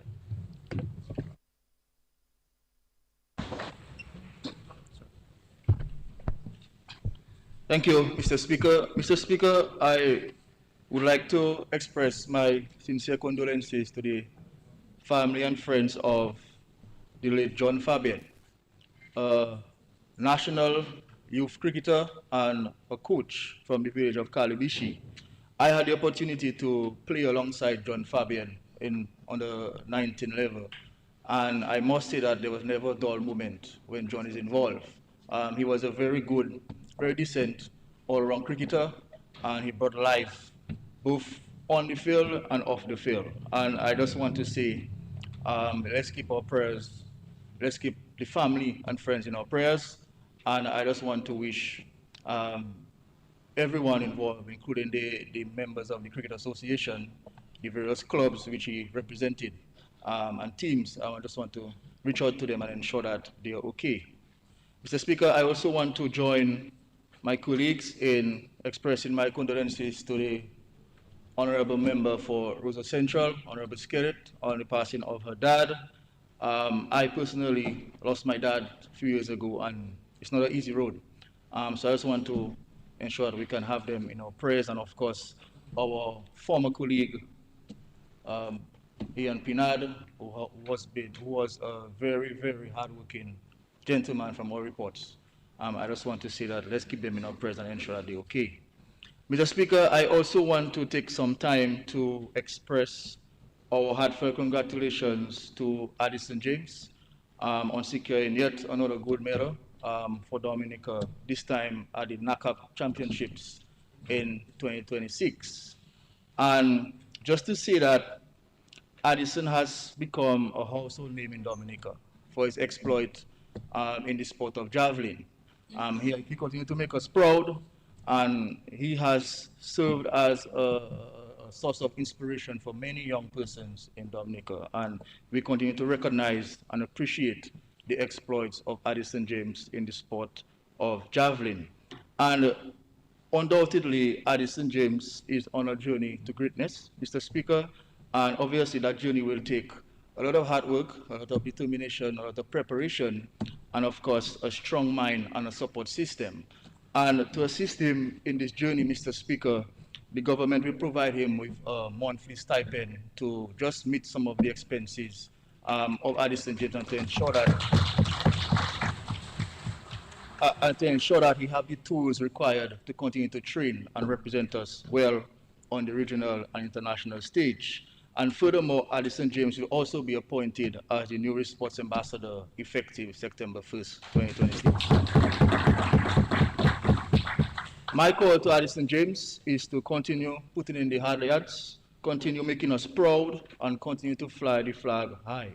Congratulations to him, and we will continue to support him as we have done with all our athletes, Mr. Speaker. Quickly, if you permit me, I also want to again record our sincere congratulations to Fia Lafont on securing gold in the women's triple jump at the Commonwealth Games. She jumped a distance of 14.6 meters, which is an extraordinary feat, Mr. Speaker. And I was advised that this is the first time Dominica was able to secure a gold medal in such an event at the Commonwealth Games. So we are very delighted for this, and of course we congratulate her in a special way. I also want quickly to mention the athletes Danik Luke and Jasmine Schofield, Mr. Speaker, who had good performances in the 400-meter hurdles and the 200 swimming freestyle respectively, Mr. Speaker, at the Commonwealth Games. So we appreciate their efforts, and of course we continue to support them, and of course we encourage them to continue doing what they do on our behalf. And finally, Mr. Speaker, I also want to highlight the efforts of our delegation at the inter-schools competition. We have over 60 young students who participated in that competition, and from all reports, they did well, they represented Dominica very well, and of course, a number of them, including teams, received gold medals, which we'll highlight very soon. So I just want to take the opportunity to continue to urge our athletes to do well in sports. You have an opportunity for both your personal and national development, and as a government, we'll continue to support them in every way that we can. Thank you, Mr. Speaker. Yes, I saw Honorable Poppin Skerrit, Honorable Poppin Skerrit, and then we'll maybe take one more after so we can move on. Honorable Poppin Skerrit. Good morning. I rise to express my deepest gratitude to the President, Her Excellency Sylvani Burton, members of this Honorable House, my fellow colleagues and comrades, on expressing their condolences on the passing of my beloved father. It is a very difficult time because, you know, we've always been a very close-knit family, especially my mom, who's been with him since she was 18 years old, and she's 74 now. So it's a very difficult place to be now. Although for the past few months, he prepared us. He prepared me. I was very close to him, and he was continuously stating that, you know, he'll be fine, don't worry. He has to cross the bridge because he's going home. Don't worry, don't cry, be strong. But there's no amount of preparation that can prepare you for when the reality of death hits you. You know, my father was very instrumental, I would say, in the 2019 when I was trying to capture the seat of Roseau and bring the seat of Roseau Central to Labour. And throughout my campaign, I remember meeting a number of people from Roseau who said to me that that they were not supporters of the party, but they knew my father, and my father took care of them as a child. They were raised in poverty, and he assisted them with school, or he sent people to Guadeloupe for medicals, groceries, just all types of assistance. In fact, this is where I experienced my first red clinic in Valentine's, because he was good to a lot of people. And so because of that, they said to me that this was the only way of showing their gratitude to him by giving me the support. I would like to, on behalf of my family, say heartfelt thank you to the outpouring of love and support from people across Dominica and abroad who have been reaching out, sending prayers, visiting, cards, messages, beautiful bouquets of flowers to the house. I want to sincerely thank you for the support during this time. It means a lot to us. And I also want to say to my constituents, there are hundreds of messages from you, and I just have not been able to muster up the emotional energy to respond. But I see you, I hear you, and I thank you for being there for me and my family during this trying time. To my office staff and the ministry, thank you for holding it down for me during this time. May the good Lord continue to bless all of us and continue to grant eternal peace, rest, full peace, and perpetual light on my beloved father. Thank you.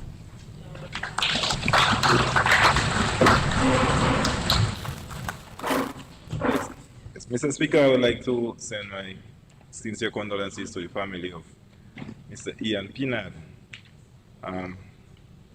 I started interacting with Ian when I became a parliamentarian very often, and oftentimes when you always have to be calling on people for favors, you sometimes get a little bit hesitant because you think maybe the person might get tired with you because you feel like you're always troubling them or something. But you never get that feeling with Ian. Every time you call Ian to ask him for a favor, to ask him for help, and he had a lot of different ways that he could help you. He's always so warm and so welcoming, and he's like, hey, comrade, and he wouldn't just help you with what you need, he will guide you on how better to take advantage of it. So You know, calling Ian was always easy. Calling him, asking him, you know, give somebody a job there for me. Always very nice to deal with. A fun fact about sharing a surname with Ian is that I got a lot of congratulations for things that he did. Yeah, oftentimes my phone would ring, hey, congratulations, man, I hear you get the job on the port. And that was Ian and different things like that. And sadly as well, when he passed, my phone rang quite a few times, people checking up to see if I was alive. But so, sincere condolences to his family. I also want to give my condolences to the family of Macmillan. I first got to know that family as a little boy in Citrone. My mom is from Citrone, so I spent quite a lot of time in Citrone as a child. Now, Macmillan lived in Citrone with his family. And back in those days, we didn't have TV. The only person that had a TV around was Macmillan.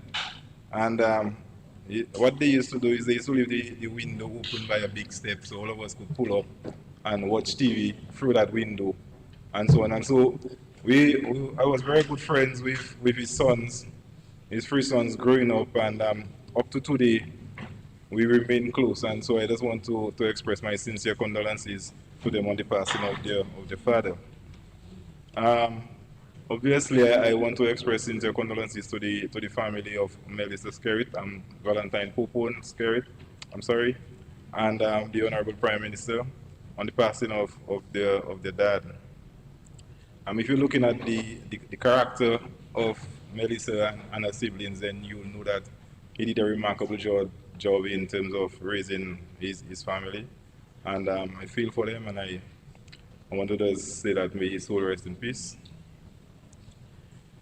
Mr. Speaker, I want to express condolences to the people of Venezuela for His Excellency, Mr. Saville, and the Prime Minister, and the President, of Venezuela. We had over 6,000 people died in that earthquake, and Venezuela has been a strong supporter of Dominica for many years. And it was heartfelt to see the disaster that they encountered in that earthquake so soon after they lost their president. And so my heartfelt condolences to the many people who have lost their family in the earthquake that passed. And finally, Mr. Speaker, I want to say condolences to 10 families in my constituency. 8 from Collioure, 1 from Bioche, 1 from Dublin. In the past couple months, we had an unusually high number of deaths in Collioure. We had both young and old and unusual. We had people like Bernard Gabriel. We had Gad, the Andrew family. We had Matthew George. We had Vernie Philogene. We had Carla Parilon, Atlee Parilon, Hamlet, which is Casimir Bernard. We had Fedelin Leblanc. All these 8 people died in Collioure in the past couple of months. In Bioche, we had Nita Joseph, and in Dublin, we had Tadone, that is Joan Casimir. These are all people that I consider to be friends and people I visited, people I would hug, people they would invite me into their homes. We would have good conversations and so on. And so their loss has been strongly felt by myself and the people of the community. So I would just like to express condolences to all these families who have lost friends and family in the constituency. Thank you, Mr. Speaker. Yes, it would be remiss of me not to extend my profound and sincerest condolences to the Honorable Popone Skerrit and also to our Prime Minister on the passing of Melissa, your dad, and Honorable Prime Minister, your dad-in-law. Also, in regards to Mr. Macmillan, again, his sons, all of them are my good friends. I went to school in Marcus in primary school, so again, I extend my deep sympathy to the family. And Otis Francis, Mama is your grandmother, and your grandmother is the grand aunt of my niece, so I want to extend that. And also, both, I would say, an inspiring parliamentarian, Honorable Ian Pinard, good friend, so I would like to extend condolences to the family. Again, it will be remiss of me not to place on record the extension of sympathies to the Bolivarian Republic of Venezuela and the people. Ambassador, I would like you to extend my sympathies and the other members of parliament on their behalf who didn't get an opportunity to extend this to your country, your president. And also, Cuba, we thank you. You have always been there with us. We know also China.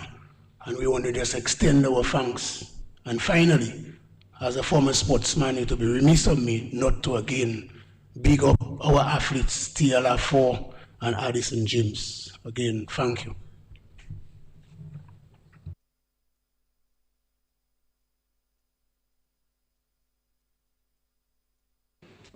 Confirmation of minutes.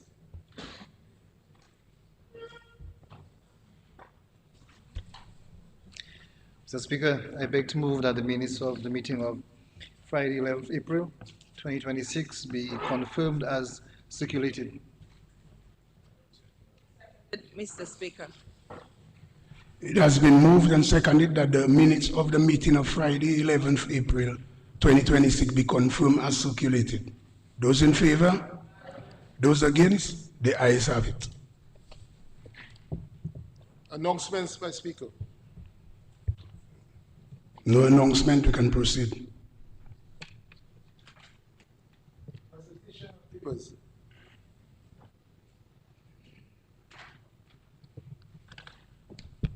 Mr. Speaker, I wish to present the Proclamation Proroguing Parliament, SRO number 12 of 2026, Proclamation Reconvening Parliament, SRO number 13 of 2026, Independent Auditor's Report of the Invest Dominica Authority for the financial year ended 30 June 2025, Invest Dominica Authority audited financial statements for the year ended 30 June 2025.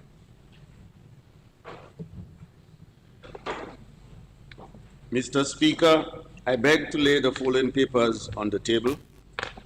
Draft estimates of revenue and expenditure for the financial year 2026-2027, Vulnerability, Risk and Resilience Fund Annual Report for the period October 10, 2020 to June 30, 2025, and Vulnerability, Risk and Resilience Fund Audited Financial Statements for the period October 10, 2020 to June 30, 2025. Government notices.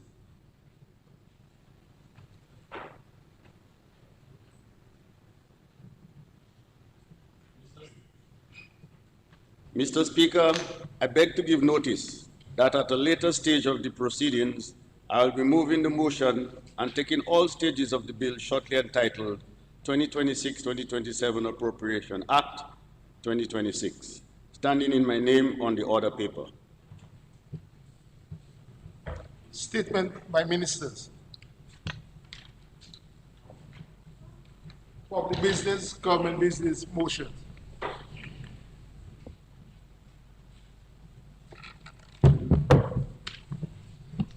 Be it resolved that this Honorable House approves the estimates and expenditure for the financial year ending 30th June 2027, amounting to $1,125,225,495, the details of which are contained in the draft estimates of the Commonwealth of Dominica for the year ending 30th June 2027.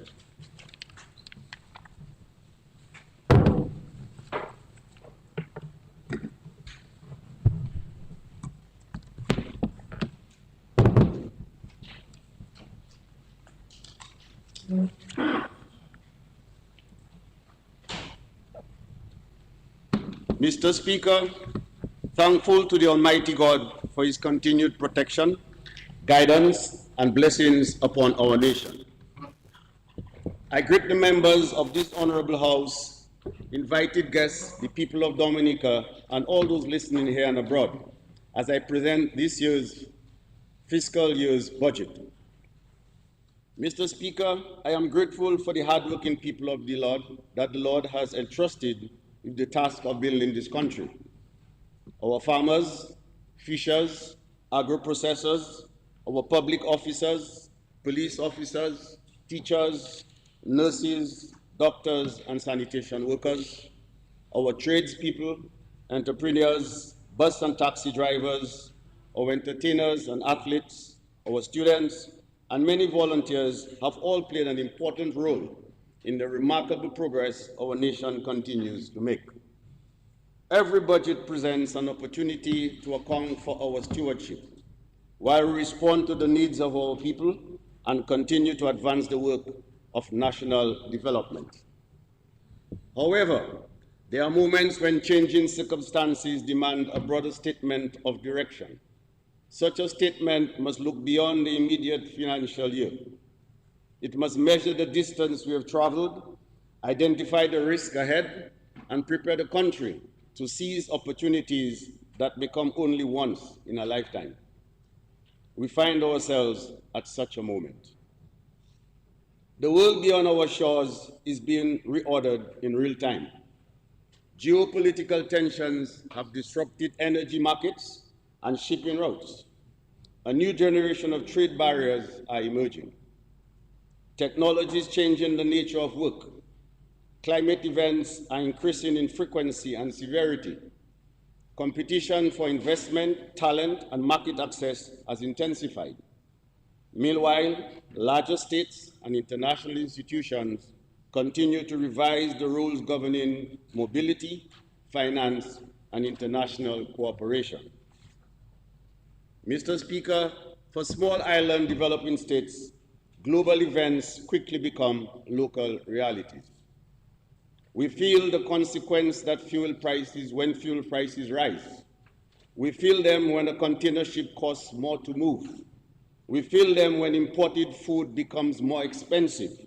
We feel them when international uncertainty reaches the shop counter in Bioche, Capuchin, Mont Prosper, Delices, Sineku, Galion, Tranto, Tetmon, or any other community in Dominica. We feel them when the international community changes a rule and expects a small state like Dominica to absorb the consequences without being given the time and space to adjust. Mr. Speaker, these realities make one thing abundantly clear. Standing still is not an option. Countries that fail to prepare will find themselves increasingly vulnerable to forces beyond their control. That is why government has pursued a deliberate strategy of investment and transformation. Today it is important to recognize how far we have already come. Dominica is no longer standing where it stood after Hurricane Maria. We are not standing where we stood when the pandemic closed the world. We have rebuilt homes, roads, schools, health facilities. We have protected incomes. We have expanded social support. We have pursued energy independence. We have opened new possibilities in tourism, agriculture, the blue economy, and digital services. We have advanced projects that earlier generations discussed but could not bring to reach. We have made measurable progress, but these advancements have not rendered us blind to the pressure being carried by households. We recognize the anxiety created by the cost of food, transportation, rent, and reconstruction. A serious government must be able to hold both truths at the same time. We must be proud of what has been achieved without suggesting that every problem has been solved. We must defend our record without becoming defensive.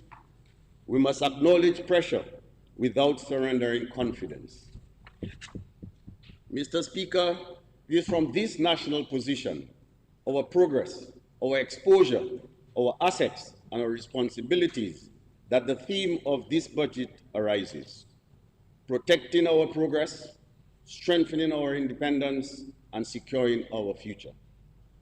These are not three disconnected phrases. They are one single governing philosophy.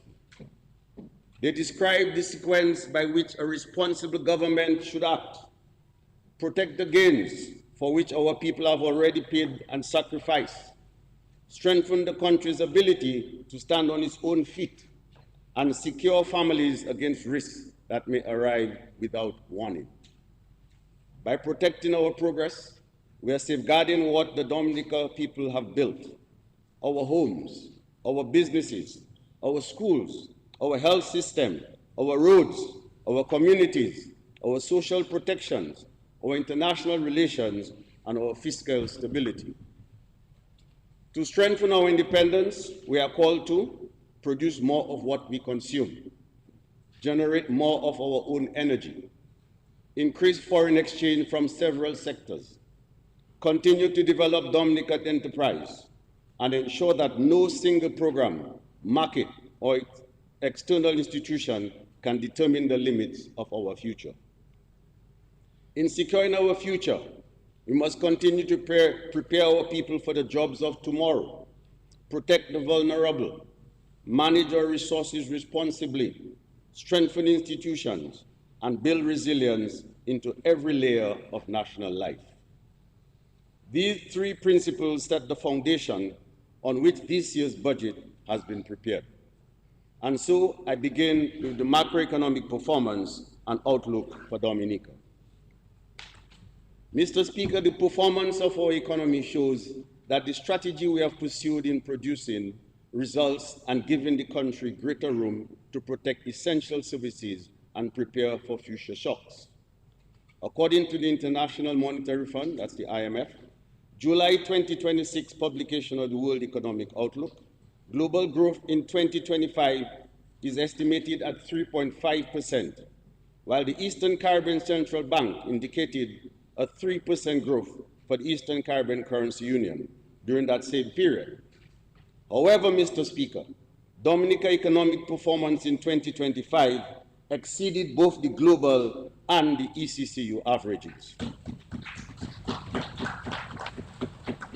Building on the 3.5%, which was achieved in 2024, Dominica achieved growth of 4.5% in 2025. That is 1.5% above the ECCU and global averages. This strong performance was driven by an 18.3% increase in visitor arrivals, alongside expansion in the construction, retail, and trade sectors. Driven by oil price shocks and trade policy uncertainty, global inflation averaged 4.1% in 2025, while inflation within the ECCU stood at 2.5%. The inflation in Dominica was below average at 2.3%, easing from 3.1% in the previous year as prices of imported goods softened. The current account deficit was elevated in 2025 at 38% of GDP, largely because work accelerated on transformative projects, including the international airport, the geothermal plant and transmission infrastructure, the cable car, and the marina, resulting in high investment-related imports. As at 30 June 2026, the debt-to-GDP ratio stood at 99.5%.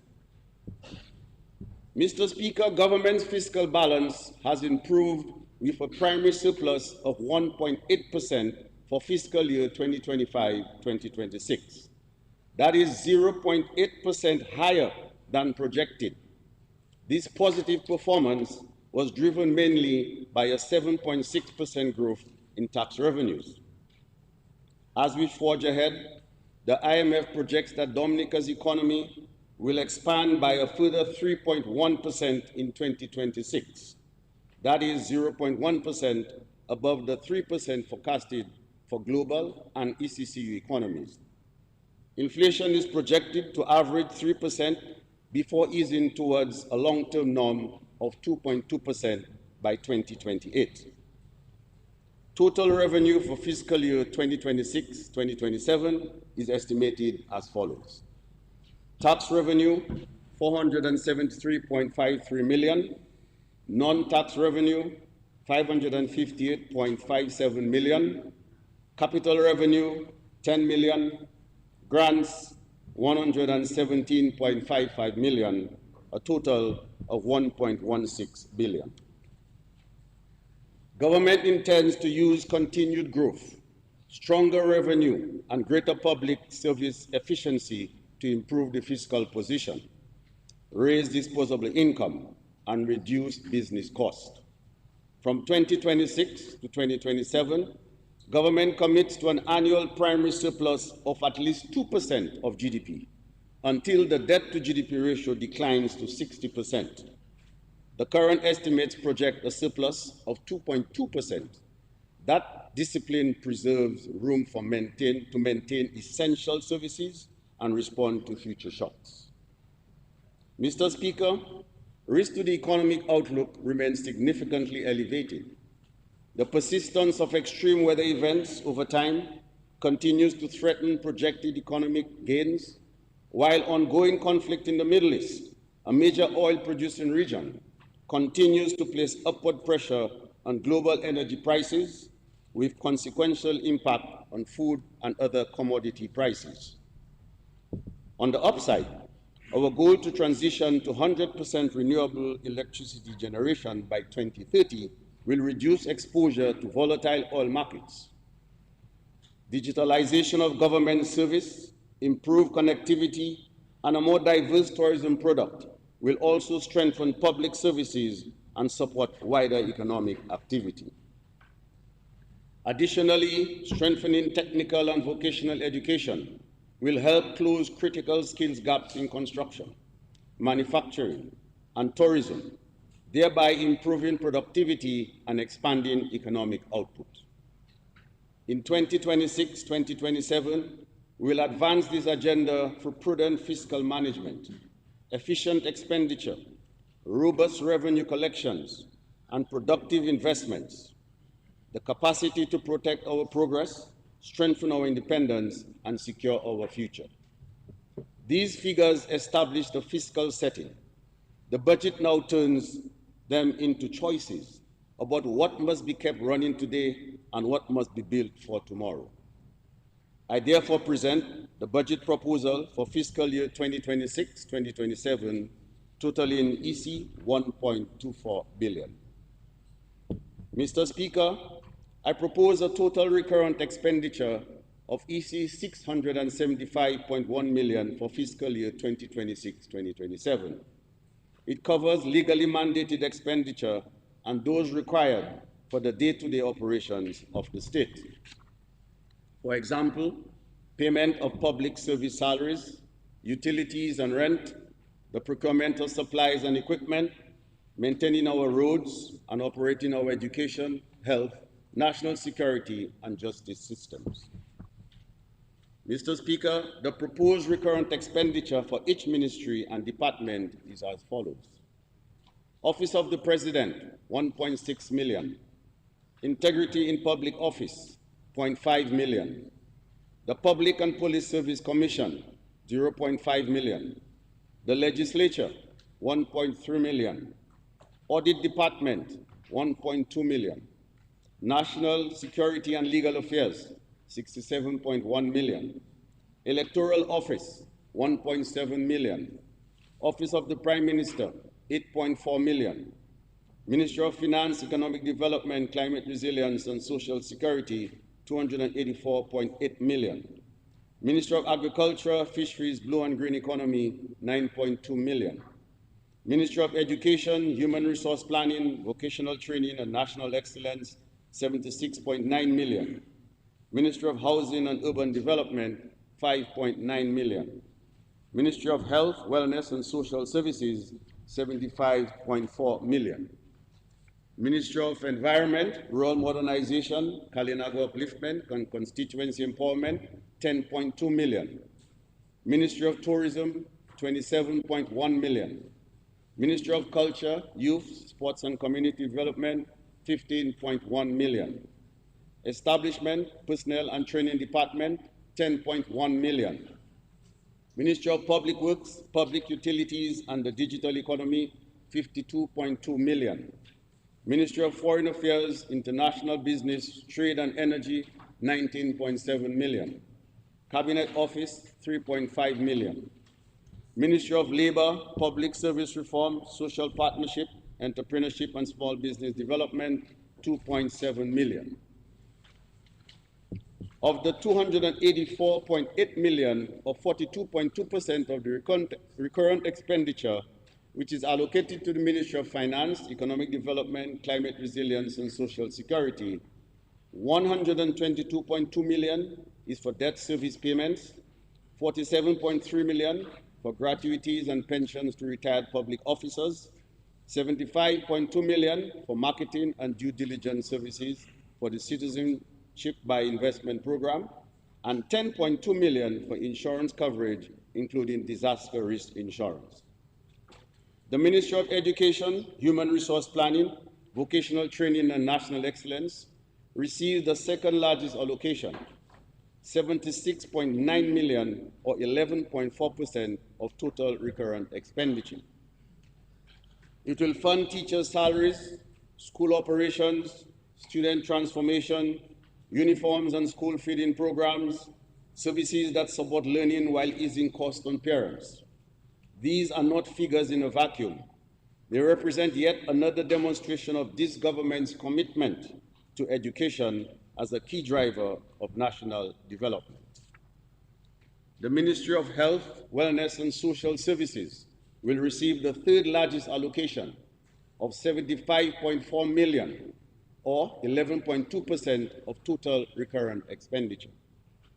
This will ensure a sustained access to health care by funding the procurement of medicines, continued engagement of health workers, and operation of the hospitals and other medical facilities.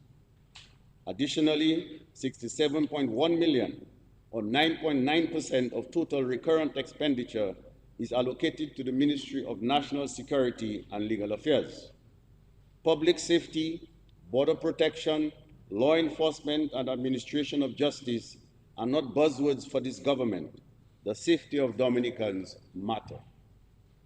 The Ministry of Public Works, Public Utilities, and the Digital Economy has received 52.2 million, or 7.7% of total recurrent expenditure, to fund road and infrastructure maintenance, utilities, and digital services.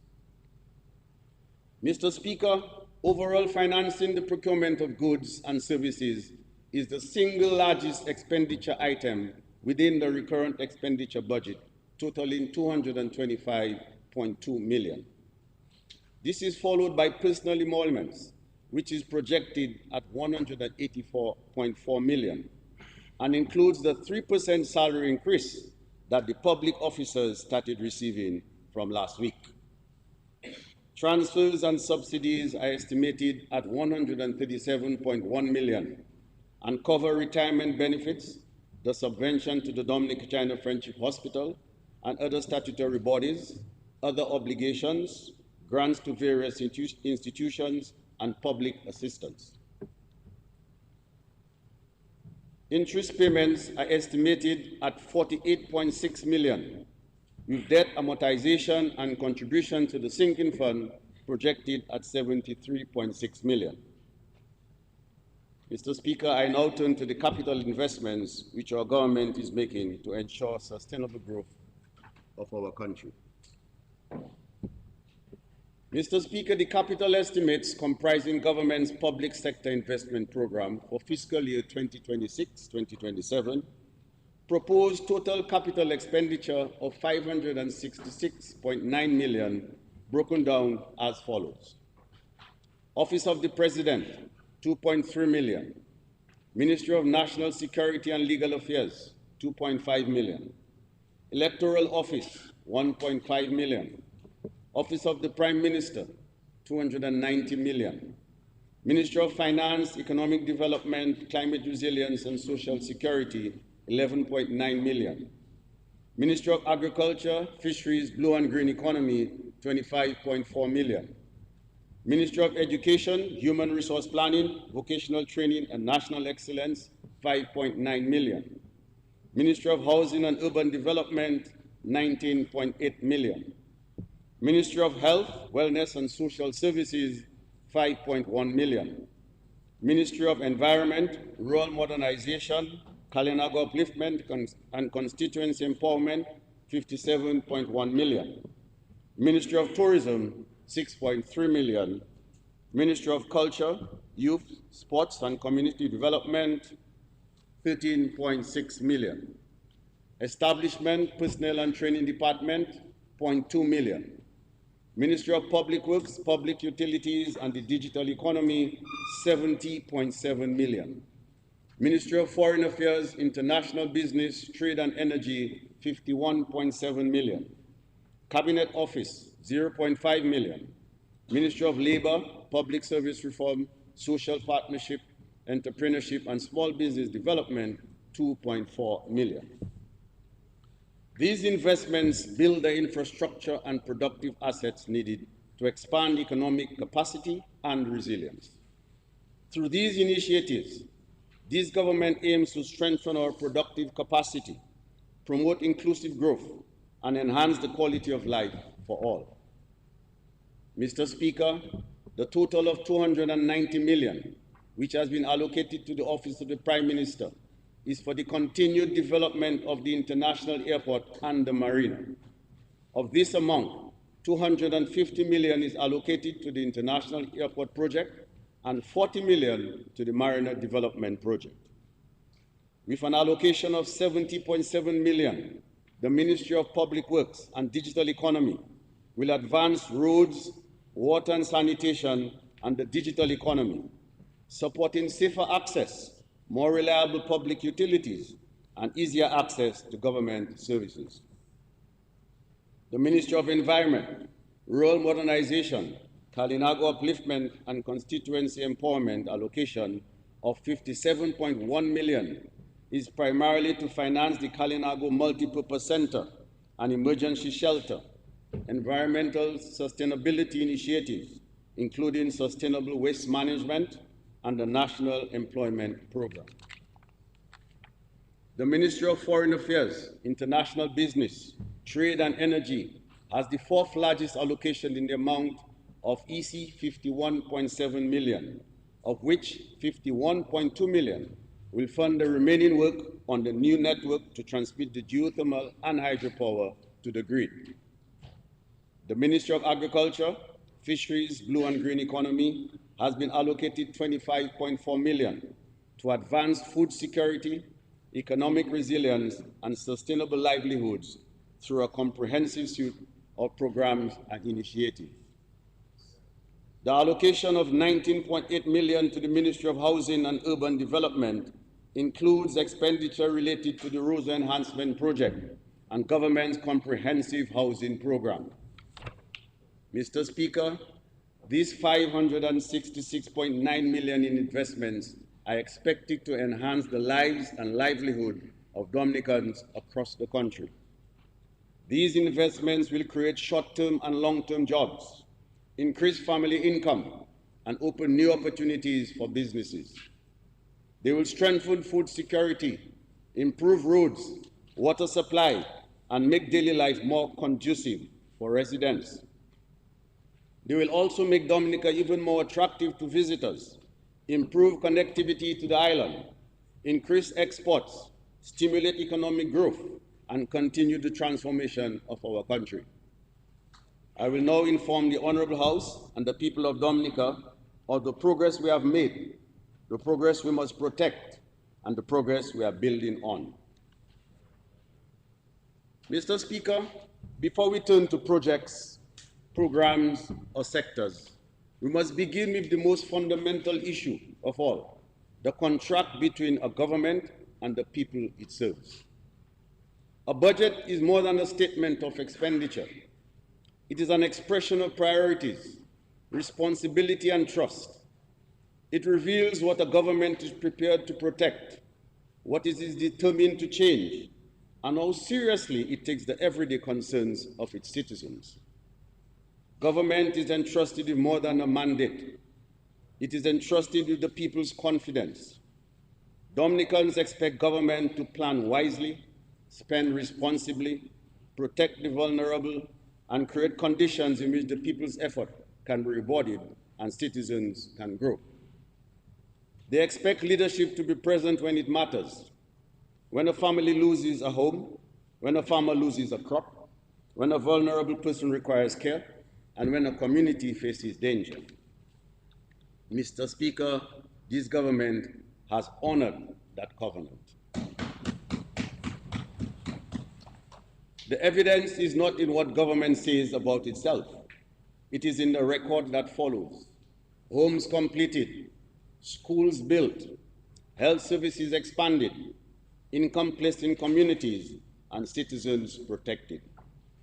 These achievements we must protect from the first pillar of this budget. That is the social development of our people. Social development, Mr. Speaker.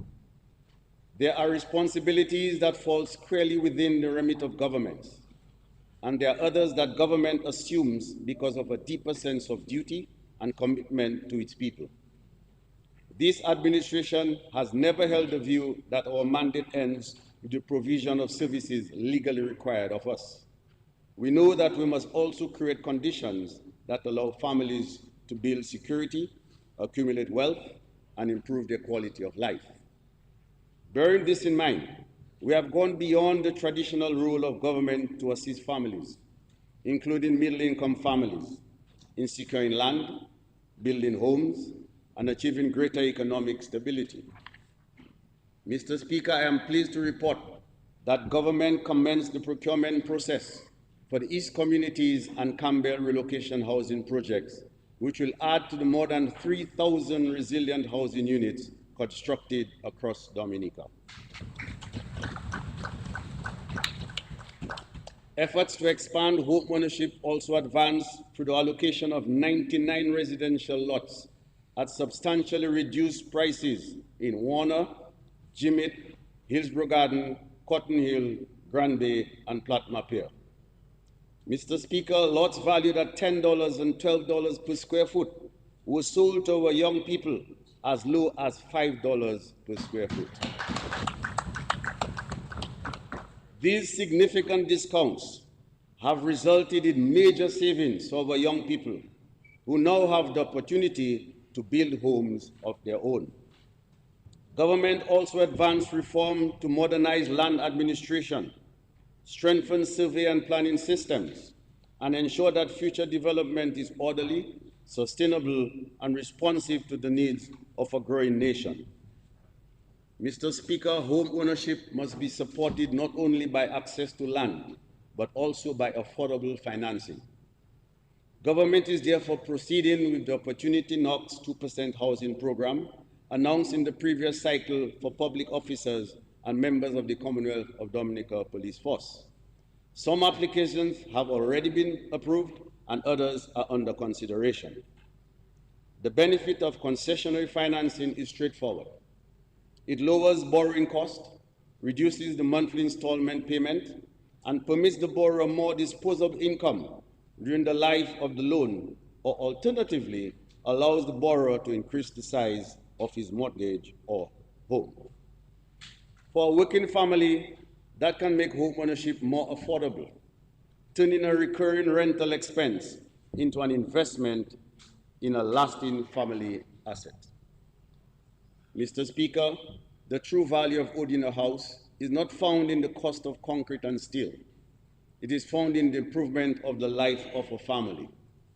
It is the mother who no longer fears when the hurricane season begins. It is the elderly person who has moved from insecurity into dignity. It is the child who can study in a safer environment. It is the family that can redirect income originally used to pay rent toward food, education, and advancement. Every completed home represents a family and community made safer and wealthier. A secure home protects a family, but the future of that household also depends on whether its children can gain the knowledge and skill to earn, compete, and achieve. So the next protection we strengthen is education. Mr. Speaker, Nelson Mandela reminded us that no country can really develop unless its citizens are educated. This government shares that conviction. Education is not merely a social service. It is the foundation of opportunity, productivity, and national progress. A country that educates its people equips them to create, innovate, and compete, thereby shaping their own future. Government is investing heavily in educational infrastructure across the country. The government of the People's Republic of China funded Goodwill Secondary School, Kalibishi Primary School, Tibo Primary School at 90% complete, while the Tetmon, Belvishope, and Sinoku are 85% complete.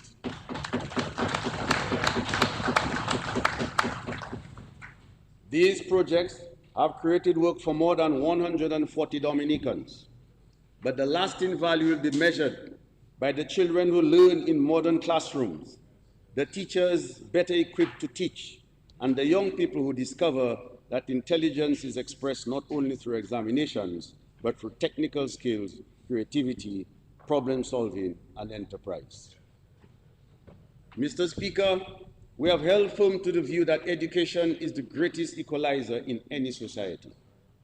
A child's opportunity to learn, to develop their talents, and to build a better future should never depend on the financial circumstances of their parents. So this government has made it a priority, not only to invest in schools and teachers, but also to remove the financial barriers that prevent children from accessing education. Accordingly, during the last fiscal year, government invested more than 22.8 million in programs that directly supported students, families, and educational institutions. These investments provided transportation for primary and secondary school students, subventions for the Dominica State College, salary grants to non-government primary and secondary schools, salary support to early childhood centers, the school feeding program, the textbook program, school transfer grants, and the uniform assistant program. Mr. Speaker, these allocations represent a conscious decision that no Dominican child should, one, miss school because transportation is unaffordable, go without a nutritious meal during the school day, and thirdly, lack a textbook or uniform, or be denied an education because the family cannot meet the associated cost. Again, Mr. Speaker, the monies invested in education are not disconnected statistics. They describe the social character of this government. They reveal who we placed at the center of our decision-making. They show that national progress has a human face.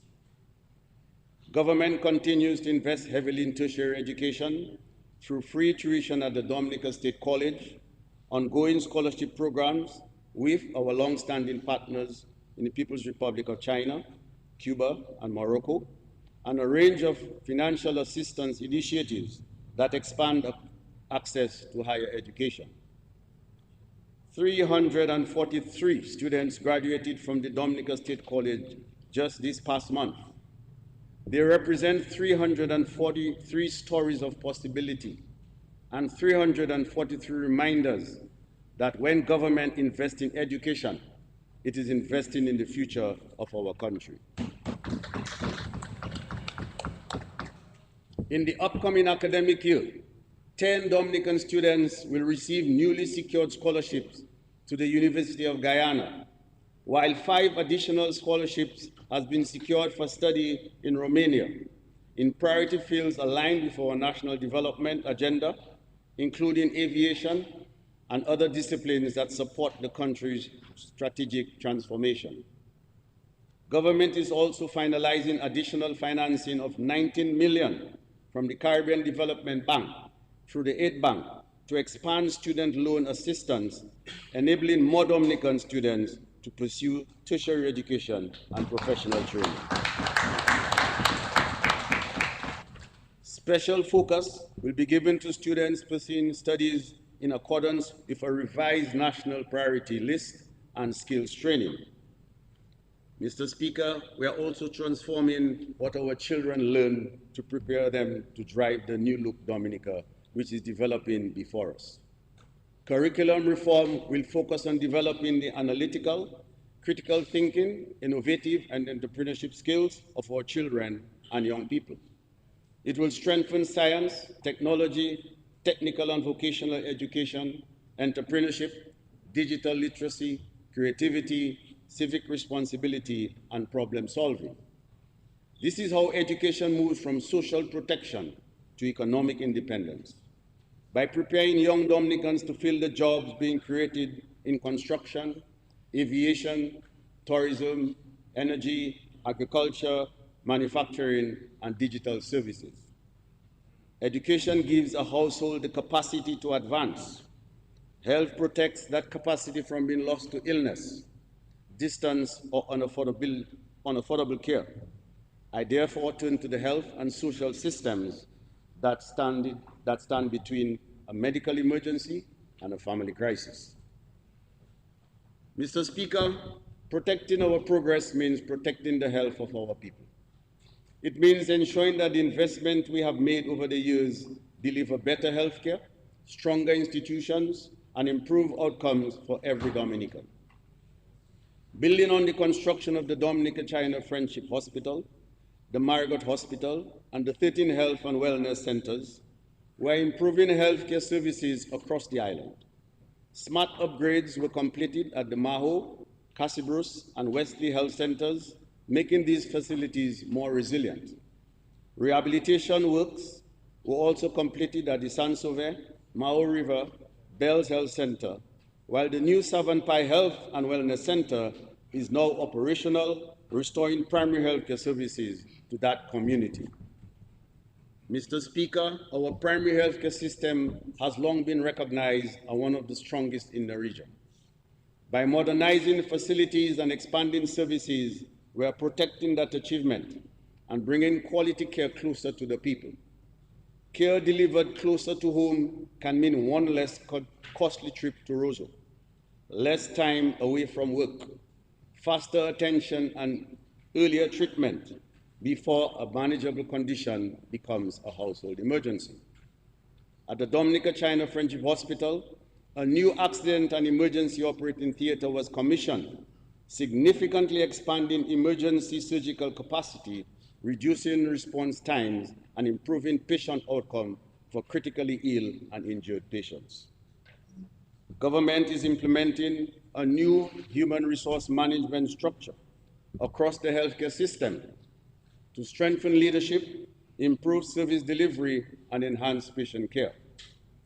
As part of this reform, positions are being filled in the new nursing management structure, while additional medical specialists are being appointed to improve the quality of services and expand access to specialized care.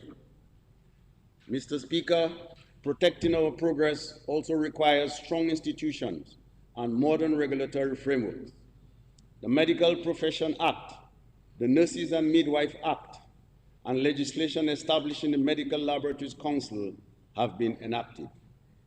These measures will strengthen professional standards, improve regulation and accountability, support the recruitment and retention of qualified healthcare professionals, and ensure that the healthcare system meets the high standards of safety and quality. Our healthcare system continues to reach important milestones. The successful completion of Dominica's first brain surgery is a clear demonstration of the growing capacity of our health services.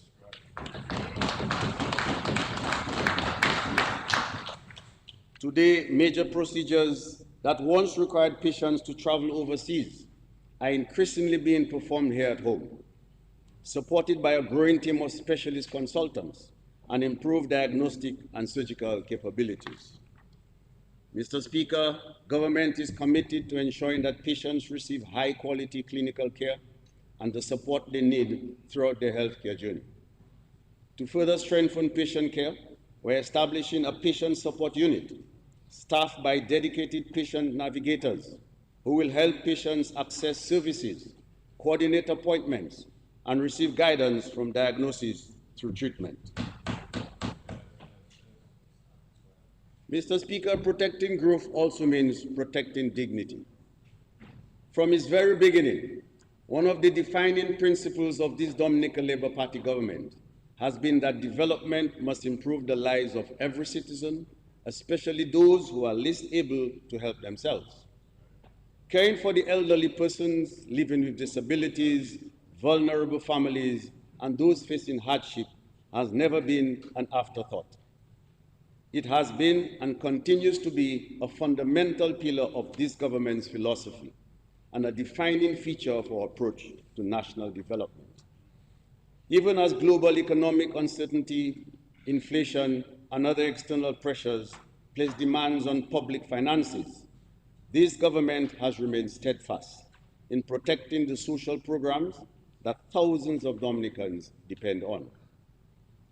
We have made a deliberate decision that regardless of the challenges we face, we will continue to invest in people because no society can truly progress if its most vulnerable citizens are left behind.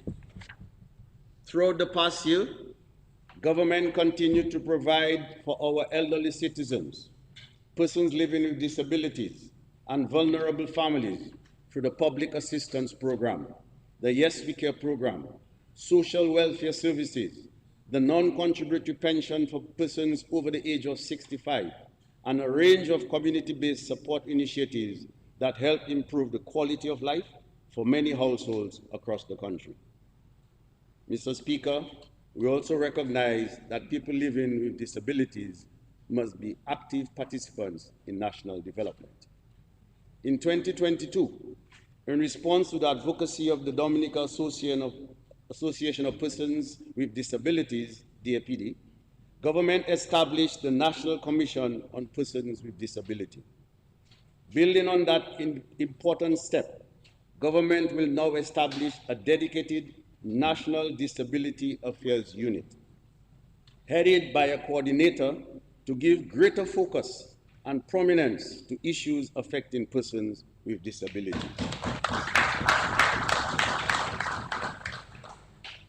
This unit will support the Commission in fulfilling its mandate, strengthen advocacy, improve coordination across ministries and agencies, and ensure that the rights, needs, and interests of persons with disabilities receive sustained attention at the national level.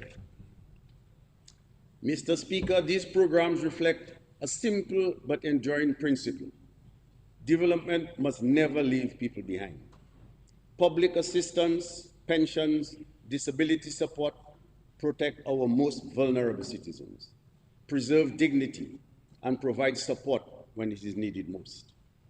That is protection in its most human form, ensuring that age, disability, or misfortune does not erase a person's place in the national community. Mr. Speaker, sports, community life, and opportunity. This government is also investing in the facilities, programs, and environments that allow our young people to develop their talents and realize their full potential. Government has made significant investments in sports infrastructure across Dominica. I am excited to report that we now have an upgraded, modernized lighting system at the Windsor Park Sports Stadium, which allows us to resume night sporting events, expand community access, and improve training opportunities for athletes. Work is set to begin this year on the synthetic track and field facility at Point Round.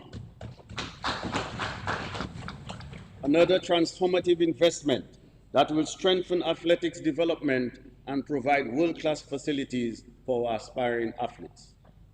Community sporting facilities continue to be enhanced throughout the island, including the lighting of several sports facilities and the completion of the Trafalgar basketball court.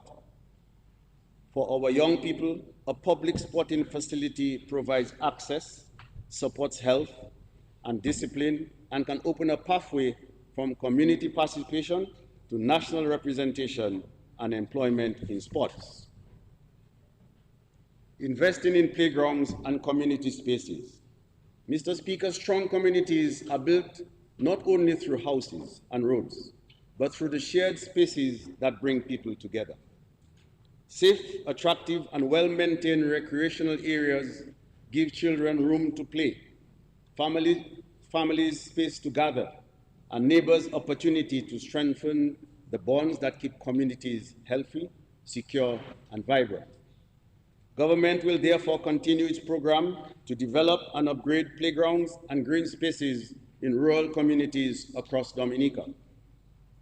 This initiative recognizes that every child, regardless of where he or she lives, should have access to safe and well-maintained recreational spaces that encourage healthy growth, physical activity, and social interactions with extended family and community. The program will provide modern playground equipment, green landscape areas, seating, walking paths where appropriate, lighting, and other amenities that create welcoming spaces for children, families, and senior citizens. Communities will also be encouraged to incorporate native trees and plants, reinforcing our commitment to environmental stewardship while enhancing the beauty of our villages. Government will work closely with village councils, community organizations, youth groups, and the private sector to identify suitable locations and keep these facilities maintained. Facilities create the space for development. People provide the knowledge that turns potential into capability. We will therefore connect community infrastructure and the experience already present among our own citizens. Community Mentorship Program.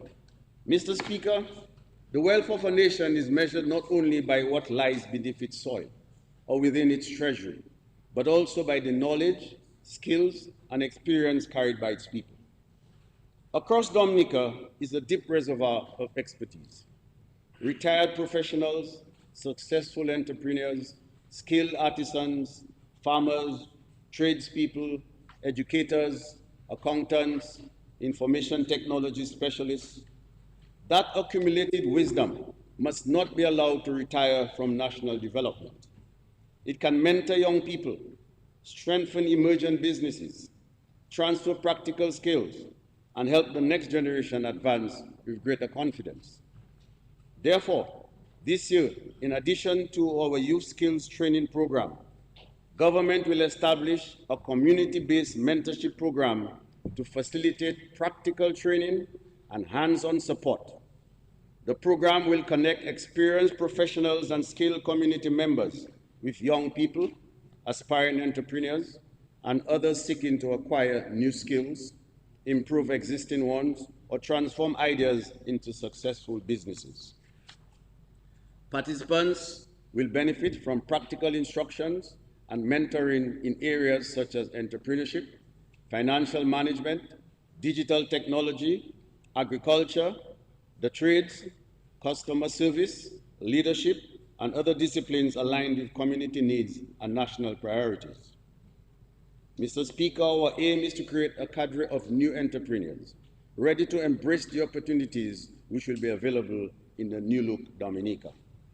As these new opportunities become available across the country, it is important to highlight that proper infrastructure and connectivity is required. That brings me to infrastructure and connectivity. Mr. Speaker, one of the defining achievements of this government is the transformation of the road network across the country. Communities that were difficult to reach are now better connected through modern roads and bridges, making it easier for people to get to work, take their produce to market, access healthcare, and send their children to school. That is what development looks like in practical terms, and this government has delivered in every part of the country. Mr. Speaker, that work continues. Most recently, the East Coast Road Improvement connectivity from Boadiab to Hatton Garden to the Kalinago territory and along the Eastern Corridor. The Loubier to Grand Bay Road is well advanced with the construction of 5 new bridges, drainage improvements, and road widening reconstruction. Government is also preparing the phase 2 of the Road Enhancement Project, which is the rehabilitation of 7 streets. We are moving forward with stakeholder consultations and procurement activities. A contract for the commencement of works will be awarded by December 26 to allow works to begin by February 2027. Our major road rehabilitation works planned to commence within the next 2 years include York Valley to Sultan Junction, the Pontcassé to Bois Diable Road, North Road from Portsmouth to Hatton Garden, and the resurfacing of the road from Roseau to Canefield. Mr. Speaker, every road we have built, every school and hospital we have upgraded, and every resilient home we have constructed helps to reduce the vulnerability, increase opportunities, and expand the choices available to Dominican families. That record required resources, sound policy choices, and the courage to invest for the long term while steering the country to recovery from extraordinary shocks. To explain honestly how our progress was protected, we must identify one of the principal instruments that help finance it, that is the Citizenship by Investment Program. Mr. Speaker, any honest account of Dominica's progress must acknowledge the contributions of the Citizenship by Investment Program. Also, the prudent and visible use of those funds. The CBI has not been an abstract entry in the national accounts. It's financed resilient housing, healthcare, education, agriculture, small business development, roads, climate resilient infrastructure, and projects that are creating the platform for future sustained growth. For the household, its contribution is therefore visible in assets and services that families use, in the jobs they have secured and the economic benefits their families have received, in a better quality of life, in reconstruction that did not have to be financed through heavier taxation, and in national capacity that would otherwise have taken far longer to build. CBI has also supported the productive economy. Since this government reconstructed the program in 2014, thousands of business owners, farmers, fishers received direct and indirect benefits. Investment through the approved real estate route helped finance hotels and eco-lodges, expanding Dominica's tourism plant and creating construction and hospitality opportunities. Mr. Speaker, it helped Dominica respond when disasters could have reversed a generation of progress. Hurricane Maria inflicted damages and loss estimated at 226% of our GDP. In the weeks and months that followed, accumulated CBI resources were mobilized to bridge urgent financing gaps, while grants and other external support were being assembled. Those resources helped government restore essential services and rebuild public infrastructure. Thousands of Dominicans in every community received CBI grants to restore their homes, and others received new houses from government. The International Monetary Fund has confirmed that the sharp increase in resilient public investment after Maria was financed mainly from the CBI revenue. The World Bank has similarly reported that accumulated CBI reserves were drawn down to finance reconstruction and recovery activities. This did not replace the valuable support of international partners. It gave Dominica the capacity to act immediately and to direct resources to national priorities.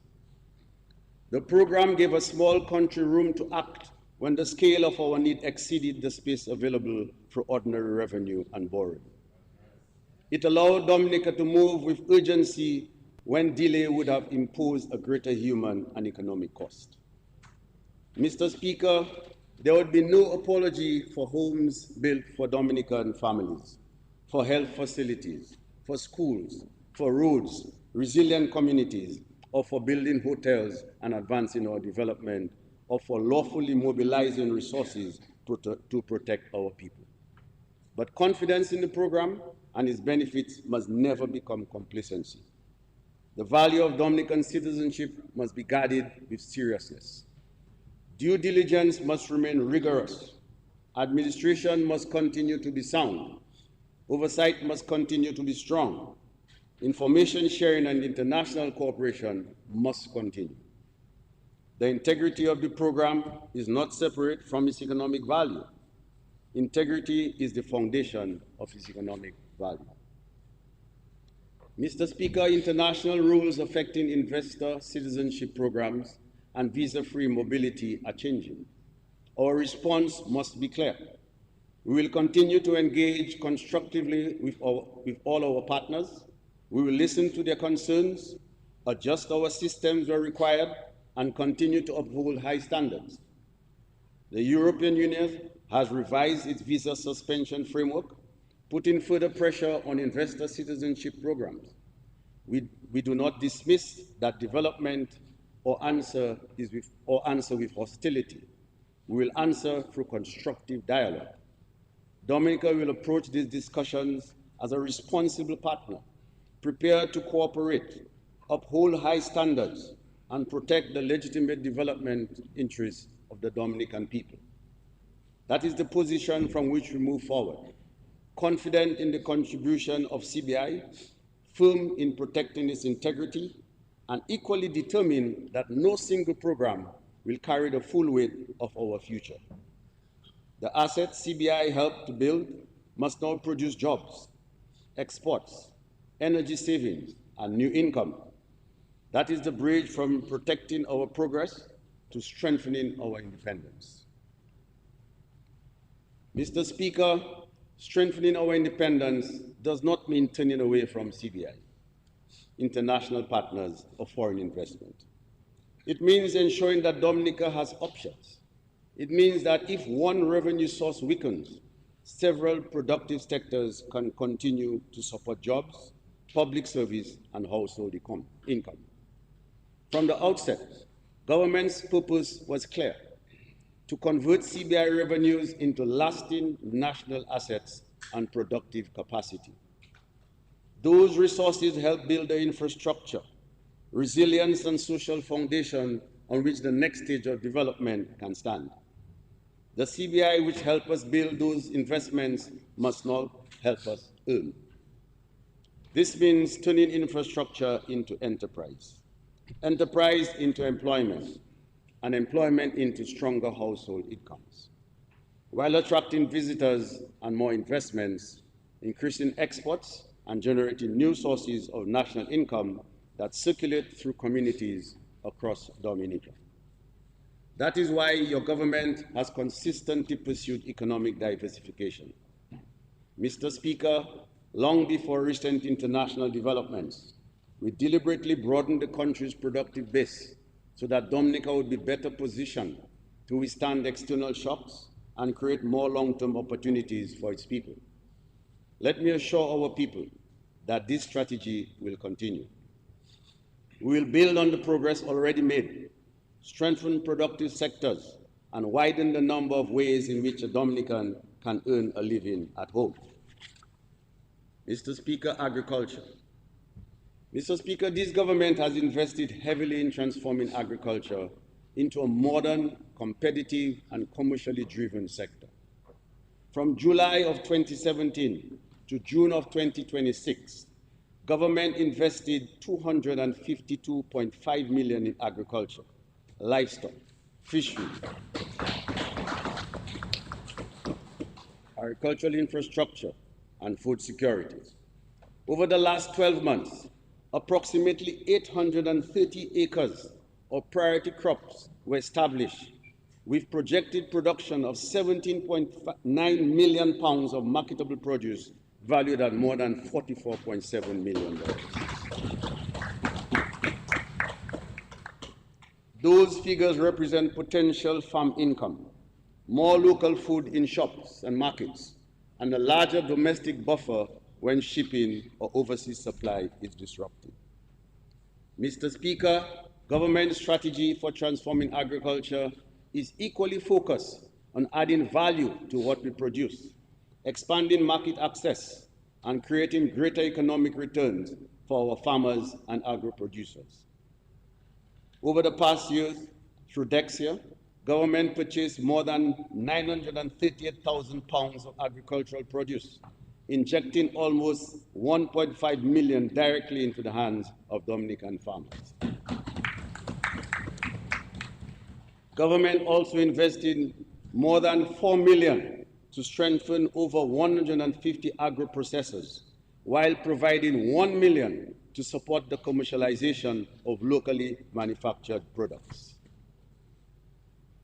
The next logical step is to create the infrastructure that will enable agricultural products to be processed, branded, and marketed on a commercial scale.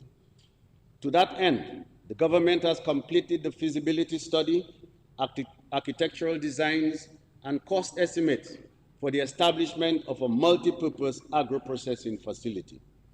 The facility will serve as the national hub for agro-processing, value addition, and commercialization.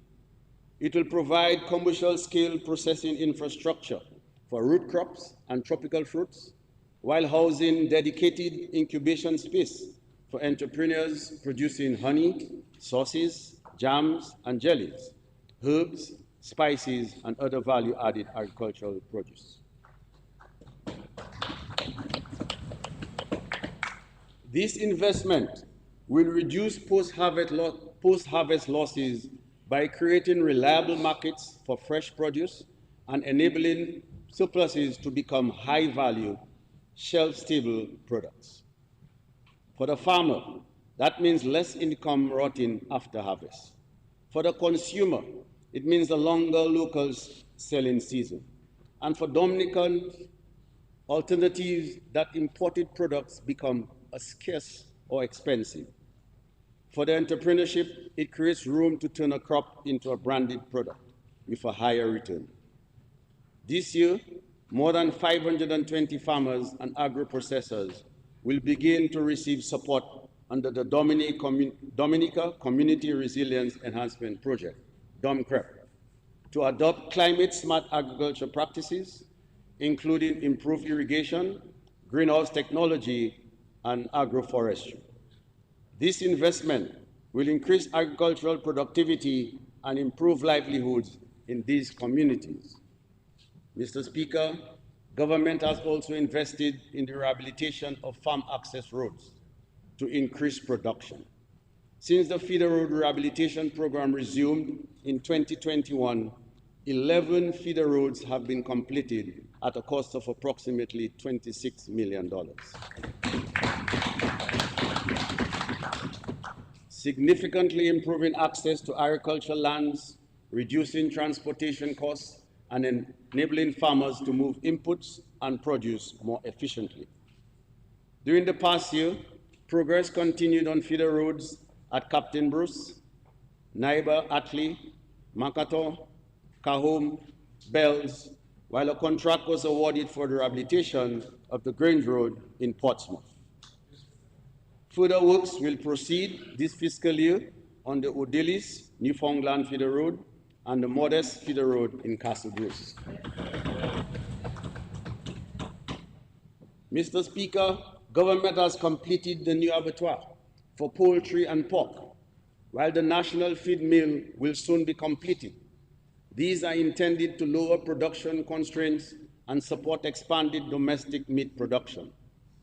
When local producers can access feed and processing more efficiently, the benefit is greater stability in supply, more income kept in farming communities, and less exposure to external disruption affecting imported food. We are also investing heavily in the development of the apiculture industry. We have provided 600 beehives, equipment, and protective gear to beekeepers across the island. These have resulted in the doubling of the national hive stock and strengthening of honey production and processing capacity. Building on this success, an additional 1.5 million will be allocated to expand the industry through establishment of hundreds of new hives and the development of a nationally recognized Dominica honey brand. The government commends the Beekeepers Association for their partnership and advocacy. Mr. Speaker, in the fishing subsector, government delivered 54 fishing vessels and invested a further $2.46 million in fisheries infrastructure. Fish landing reached about 1,225 tons and generated an estimated $20.25 million in economic activity.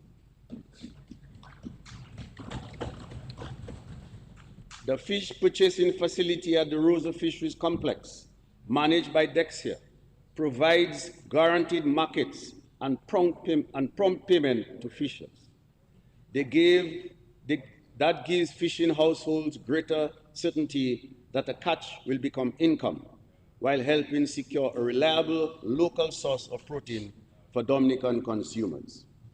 All of these timely investments will expand livestock, apiculture, and fisheries to reduce food imports and create commercial opportunity. Mr. Speaker, to protect these major investments, this year government will take an additional step by procuring crop insurance valued at $1.5 million. Mr. Speaker, this insurance facility will provide liquidity for government to assist farmers in the event of a climatic disaster. This will help protect farmers and their families from climate risk. This insurance facility will be fully financed by the government at no cost to the farmers.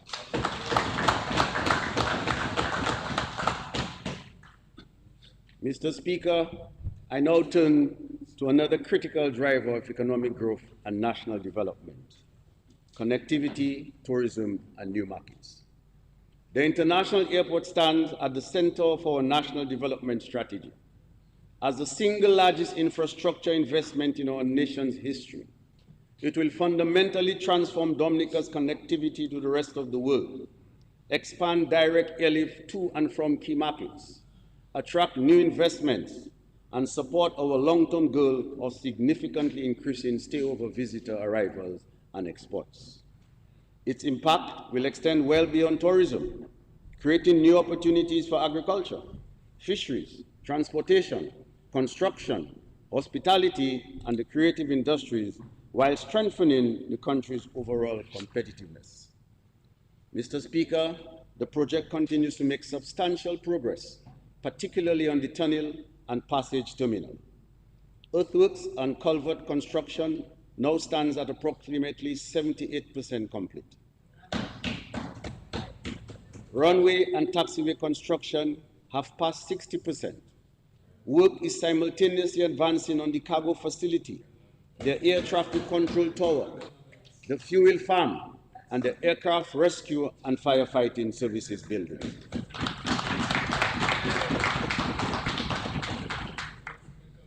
Noteworthy, Mr. Speaker, more than 400 Dominicans are employed directly on the International Airport project. Dominicans are learning heavy civil trades, surveying, plant operation, concrete and steel work, skills that will outlive this project and follow those workers into their constructive life sites in this country. Mr. Speaker, that's what it means to build a nation's future without leaving its people behind. With the project on schedule for completion in the second quarter of 2028, preparations have begun for the airport's operational phase, including work on the regulatory framework, staffing, operational systems, and commercial arrangements needed to ensure the airport can commence safe and efficient operations from the inaugural flight. Mr. Speaker, the Cabritz Marina. In another example of our diversification strategy in action, it is creating another tourism product, positioning Portsmouth as a premier yachting destination, expand opportunities within the blue economy, and stimulate sustainable economic growth in the north of the island.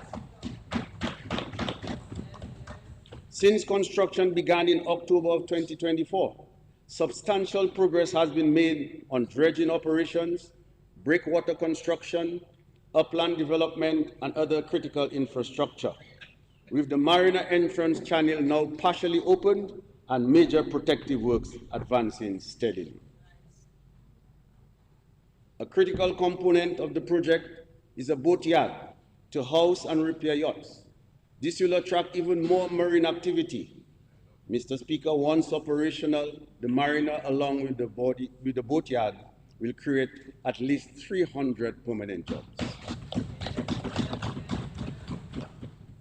Upon completion, the Cabrit's Marina will create new opportunities for tourism, maritime services, private investments and employment, while strengthening Dominica's position as a leading yachting destination in the Caribbean and further broadening the country's economic base. Mr. Speaker, the cable car is another transformative project. This will do more than transport visitors to the Boyne Lake in just 20 minutes. It will give Dominica an entirely new tourism product, one no other Caribbean destination can offer.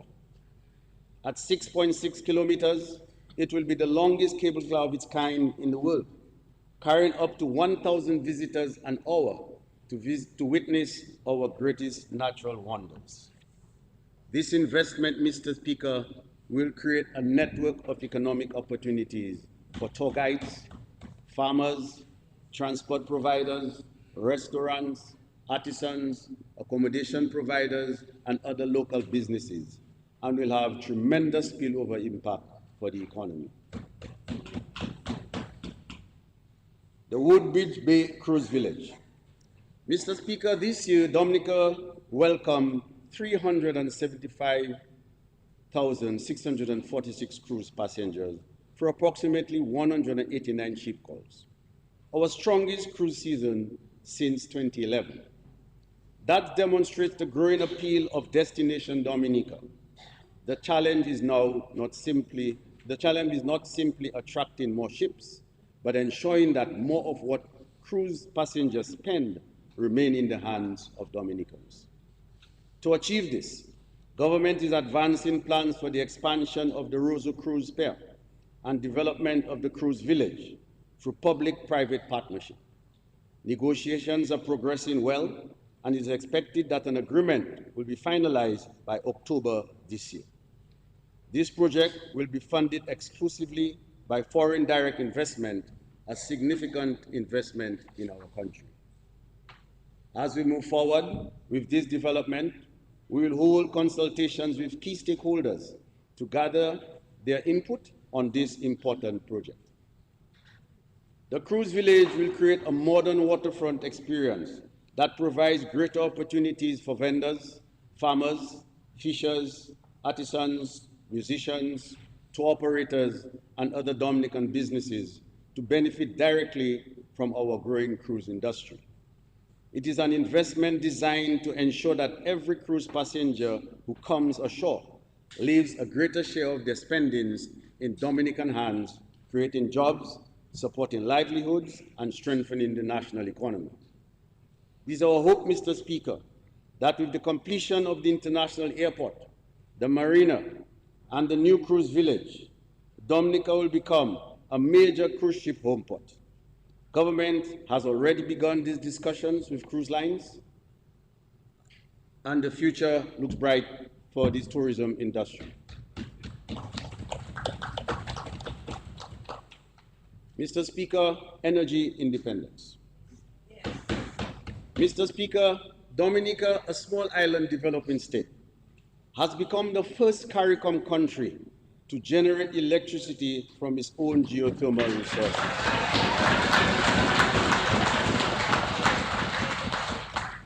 Making a historic milestone in our transition to clean, renewable energy. This achievement places Dominica among a select group of countries, becoming only the second small island state in the world to develop a geothermal power plant. In June of 2026, 68% of the electricity supplied by DOMLEC came from renewable energy. 25% was hydro, while geothermal accounted for 43%. Mr. Speaker, that is clean energy being supplied to our homes, a reduction in the volume of imported fuel, and lower electricity costs for every Dominican homeowner and business. Mr. Speaker, this government has long held to a simple but powerful principle. Power from Dominican soil must power Dominican progress. After years of sweat, challenges, and struggles, we have achieved.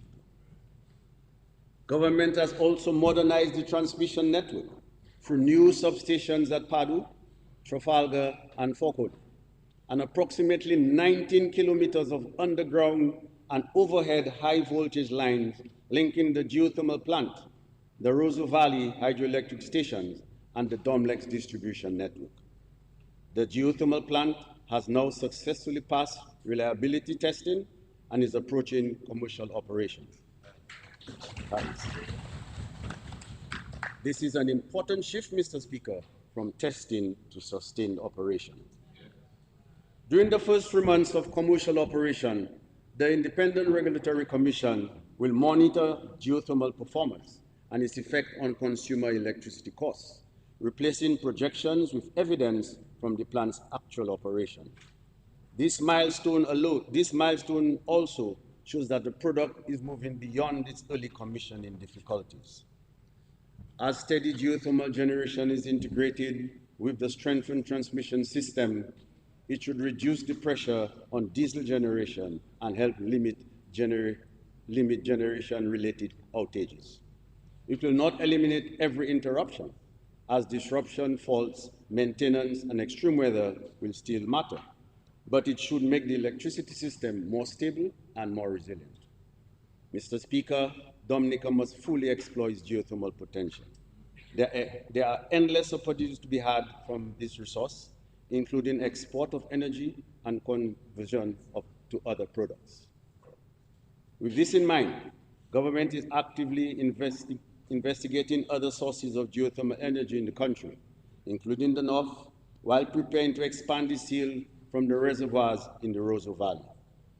Geothermal will not remove every component of an electricity bill overnight, but it will reduce exposure to volatility of imported fuel prices. The IMF projects lower fuel imports and a stronger external position as the system expands.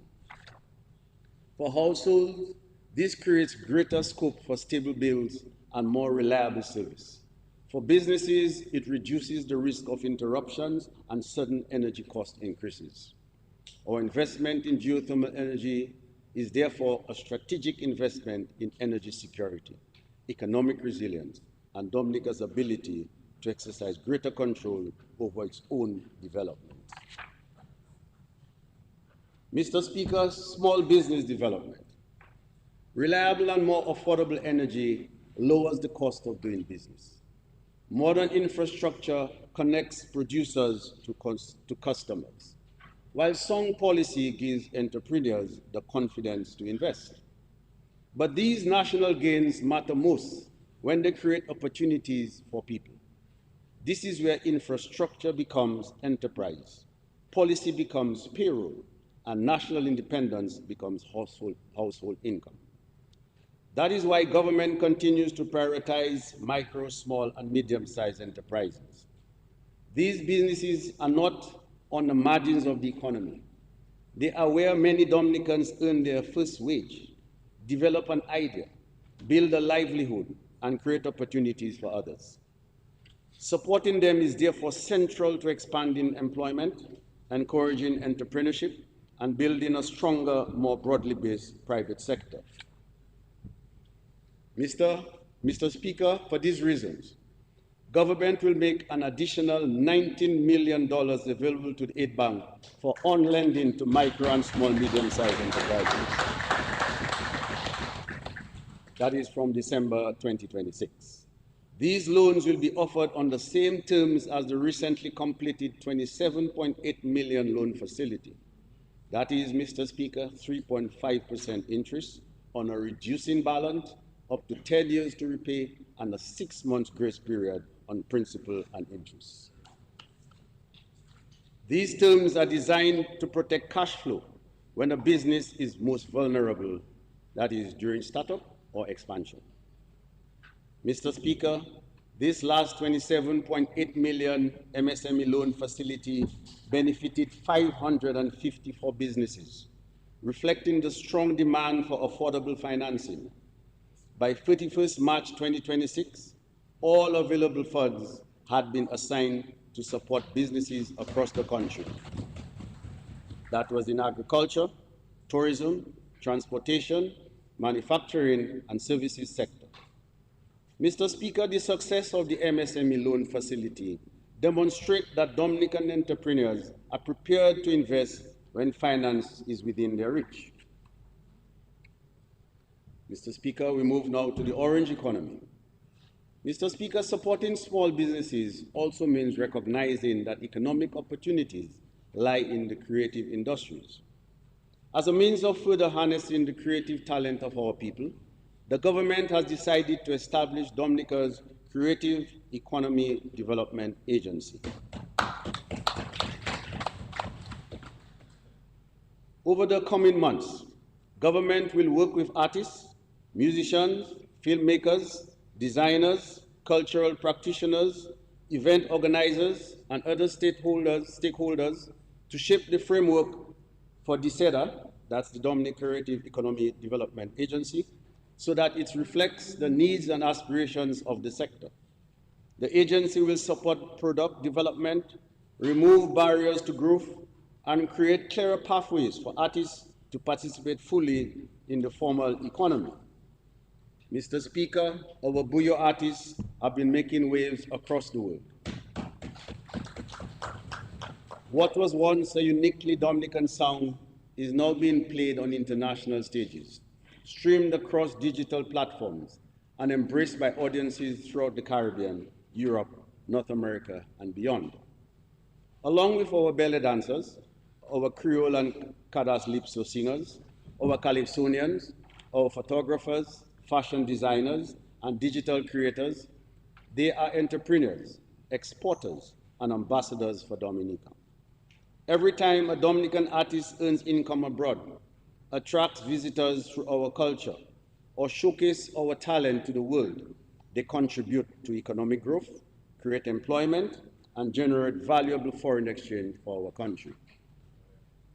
Mr. Speaker, DCEDA will also place special emphasis on preserving, promoting, and commercializing the rich cultural heritage of the Kalinago people. The traditions, craftsmanship, music, dance, storytelling, cuisine, and indigenous knowledge of the Kalinago are among Dominica's most distinctive cultural assets and hold tremendous potential for cultural tourism and creative enterprise. Government will continue to work with the Kalinago community to support artisans, cultural practitioners, and entrepreneurs through product development, training, marketing, and expand market access, ensuring that this unique heritage is preserved while creating new economic opportunities for the people of the Kalinago territory. As part of this initiative, government will also support the establishment of a national recording studio, giving Dominican musicians, producers, and content creators access to professional recording facilities here at home.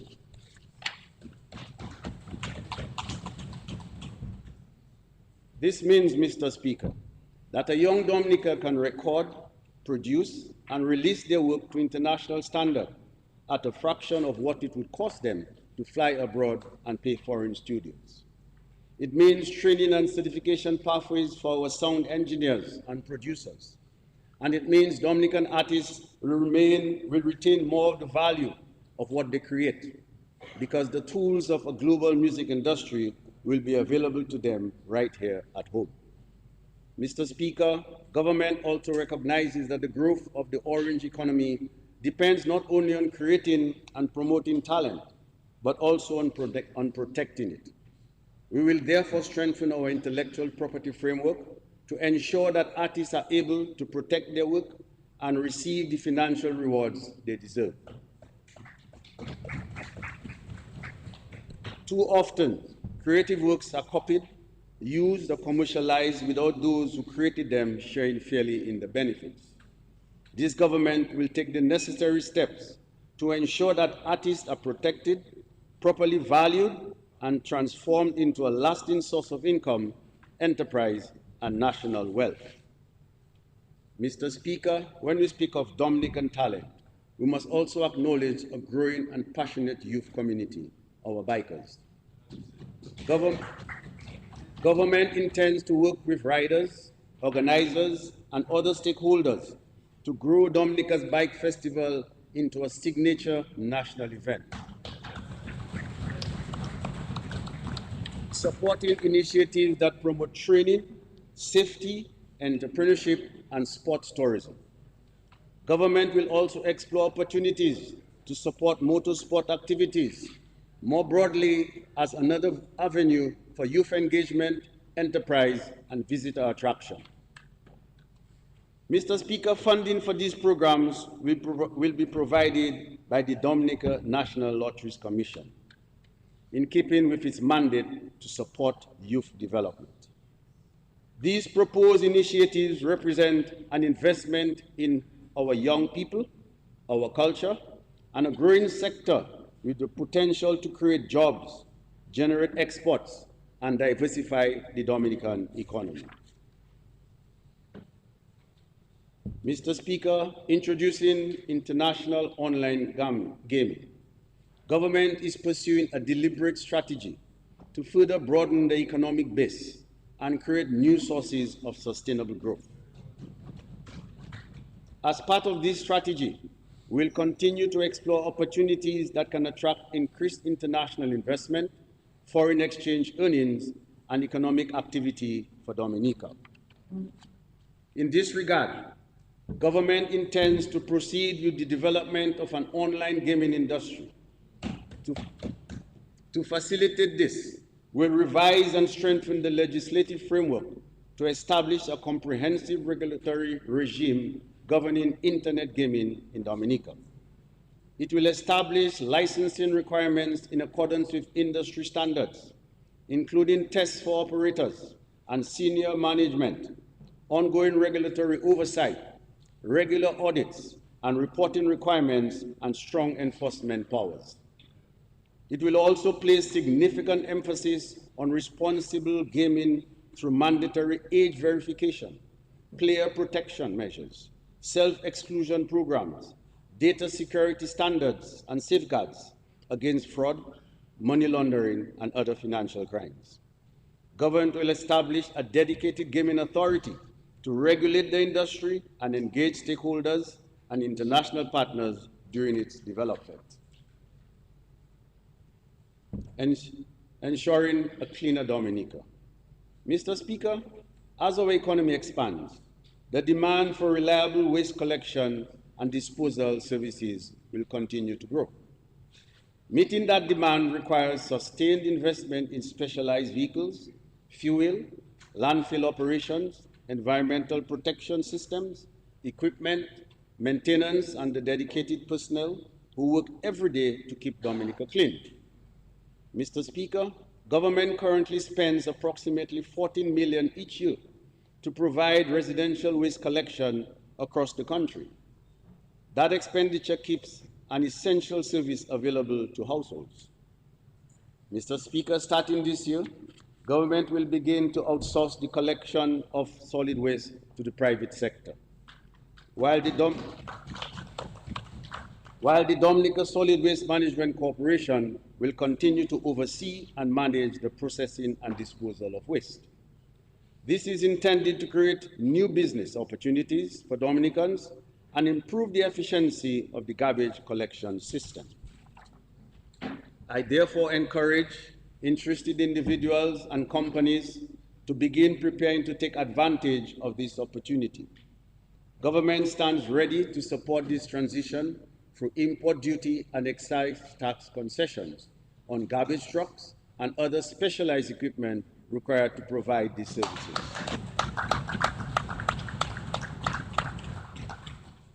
Mr. Speaker, a modern and reliable waste management system requires sustainable financing.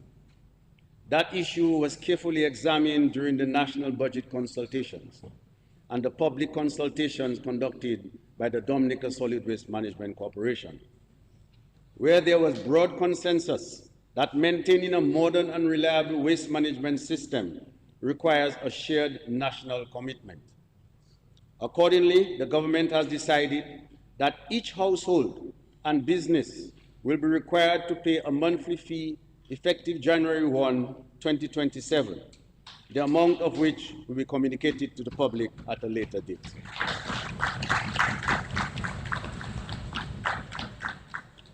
Mr. Speaker, providing an efficient waste management system must be matched by a strong culture of environmental responsibility.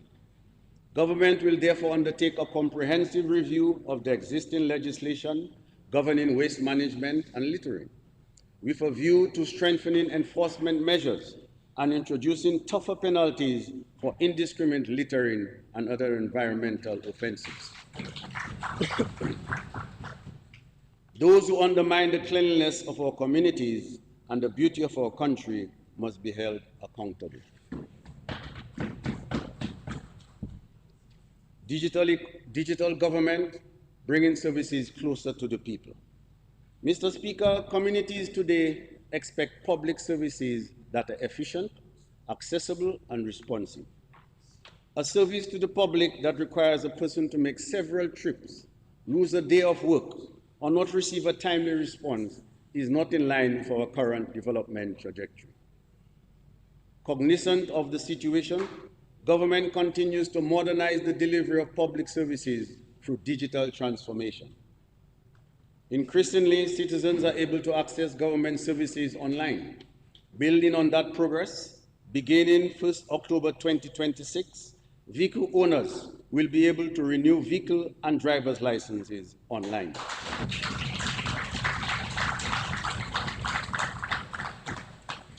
Government will also replace the mandatory annual on-site pre-licensed vehicle inspection with road inspections. This removes the routine annual journey to the traffic division and waiting time while preserving the legal responsibility to keep vehicles roadworthy. This will reduce the administrative burden on compliant owners and drivers and allow targeted enforcement where unsafe vehicles are actually found. Mr. Speaker, rebuilding our population and reconnecting the global Dominican family. Dominica's development depends on people. Our schools, health services, businesses, housing and communities all require a sufficient resident population and access to the skills needed to support national growth. The Dominican family extends far beyond our shores. It includes citizens who migrated, their children and grandchildren, and others who retain a connection to Dominica through family and culture. They have acquired valuable skills, professional experience, business network, and capital. As our economy is transformed by the international airport, geothermal energy, the marina, expanded tourism, modern infrastructure, and new investment opportunities, we want them to know that this is an ideal time to return home. Our vision also extends to investors, retirees, CBI citizens, remote workers, entrepreneurs, skilled professionals, many of whom are looking for safe, stable, and welcoming places to live, invest, and spend more of their time. Mr. Speaker, this government goal is to increasing Dominica's resident population to 100,000 by 2040. Government will therefore establish a national population renewal and global Dominican engagement program to address three related needs: rebuild the resident population, reduce the skills gap, and create practical ways for the wider Dominican family to return, invest, serve, and settle here. This year, government will begin to implement the following. Number one, citizenship through a Dominican grandparent. The necessary legislation will be taken to Parliament to allow a person with at least one grandparent born in Dominica to apply to become a citizen, subject to proof of ancestry, identity, good character, beginning January 1st, 2027. Many descendants are now 2 or 3 generations removed from the island, but still retain a strong family connection. Citizenship can encourage them to participate more fully in national life, visit more often, restore family property, establish businesses, and invest here. It can also widen the pool of people eligible to represent Dominica in sports and other fields.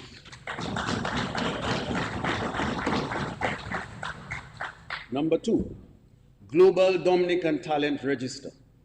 A Global Dominican Talent Register will identify athletes, medical professionals, scientists, teachers, engineers, entrepreneurs, artists, and other skilled people of Dominican ancestry. Registrants will be able to state their expertise, availability, and the way in which they are willing to contribute. This will allow government and national institutions to match people with specific opportunities to represent Dominica, mentor young people, provide short-term specialists, assistance, invest, support disaster recovery, or build international partnerships. Number 3, Mr. Speaker, free 2-year Live in Dominica resident visa. Eligible remote workers, retirees, financially independent individuals, and families will be able to obtain a free 2-year Live in Dominica residence visa while earning their income abroad.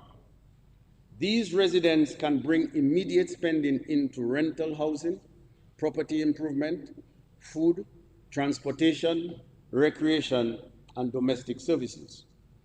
Applicants must be able to support themselves, maintain appropriate health coverage, and satisfy immigration and security requirements. Number 4, returning Dominican one-stop shop.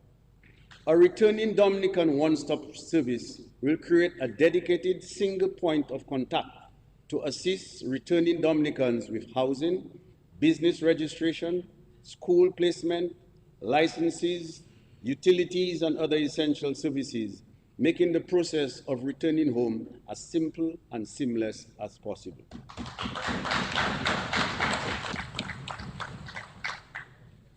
Number 5, Mr. Speaker, Essential Skills and Entrepreneurship Residence Permit. A fast-track Essential Skills and Entrepreneurship Residence Permit will be offered to nurses, engineers, skilled tradespeople, and other qualified professionals who feel a verified national skills shortage, as well as genuine entrepreneurs who establish a viable business or employ Dominicans. The permit will be used only where there is a genuine national need or clear economic benefit.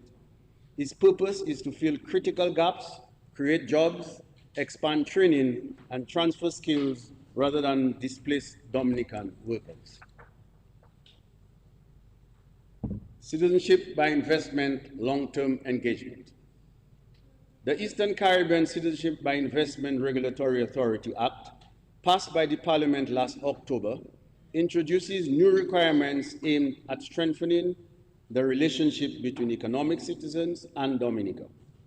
Under the Act, new citizens are required to 1, establish a genuine link to the country, 2, be physically present in Dominica for at least 30 days during the first 5 years after receiving citizenship, and 3, participate in approved integration programs. Government intends to ensure that these requirements are fully implemented and adhered to. This will encourage more Dominican citizens to spend extended periods in Dominica, purchase homes, establish businesses, invest in productive sectors, and become active participants in our economy. Mr. Speaker, to support this initiative, government will introduce a broader package of policies designed to make relocation, investment, and long-term residency more attractive. These will include identifying lands for residential and investment development, providing incentives for second home ownership, retiring living and business establishment, streamlining investment facilitation, and preparing development plans for designated growth areas capable of accommodating new residential and commercial communities. Mr. Speaker, these measures provide practical routes through which Dominicans at home and abroad, returning families, skilled residents, and responsible long-stay visitors can help rebuild communities and strengthen the country's economic base. Mr. Speaker, securing the future. Mr. Speaker, a new look Dominica by 2030 requires a partnership between government, citizens, residents, investors, and friends of Dominica.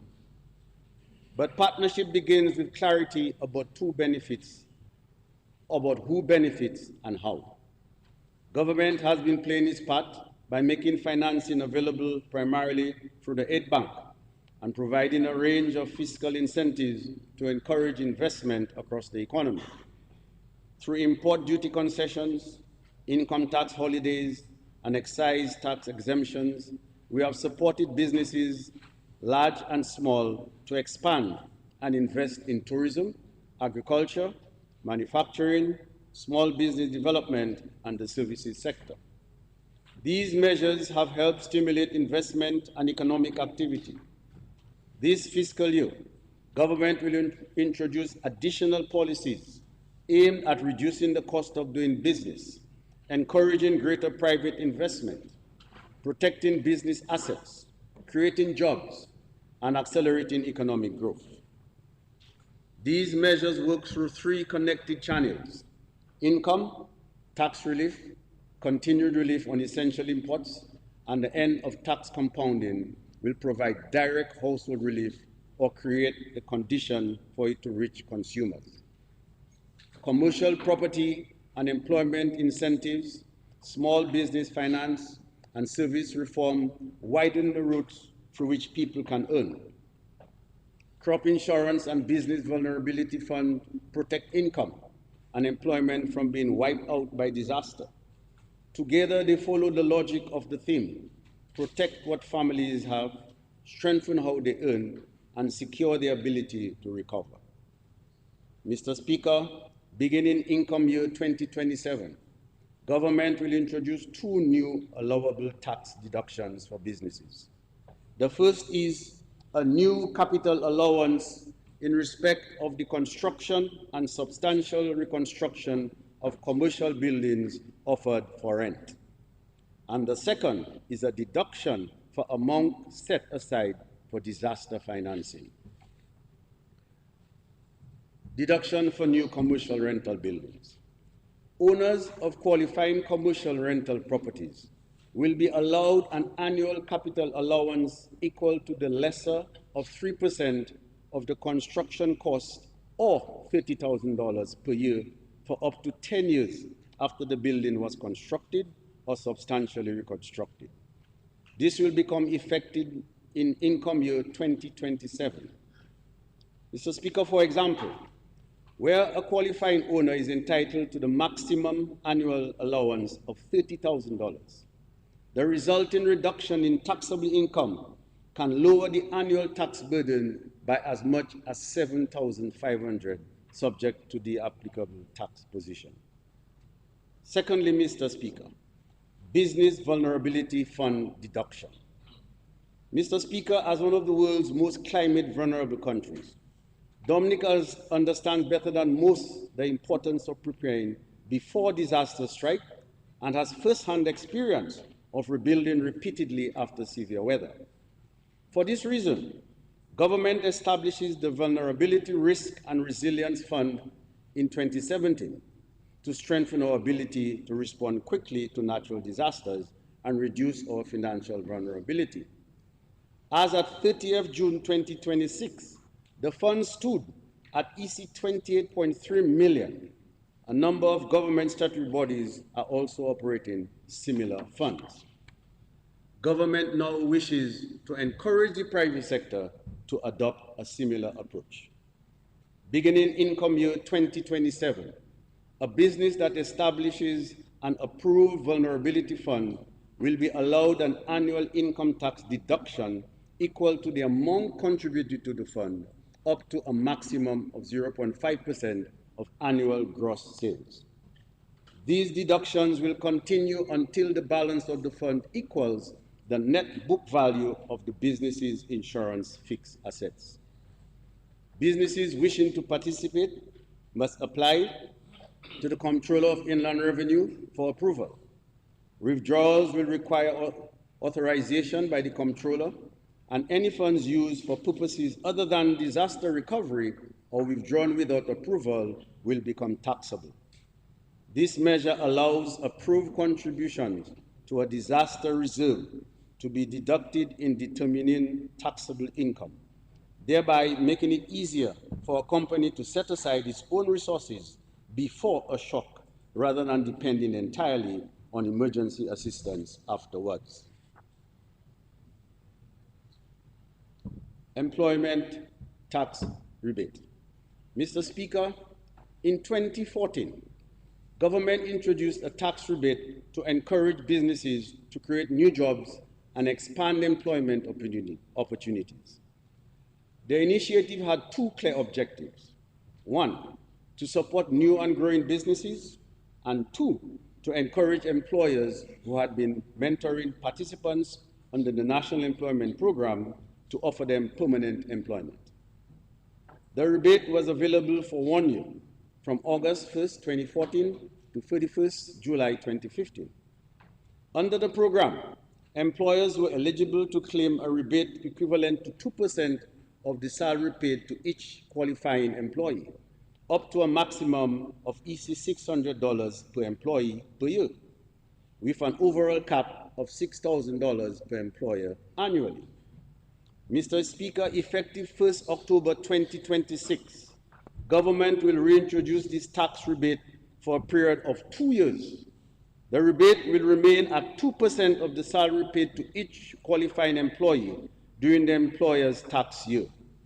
However, we're increasing the maximum annual rebate from $6,000 to $10,000 per employer.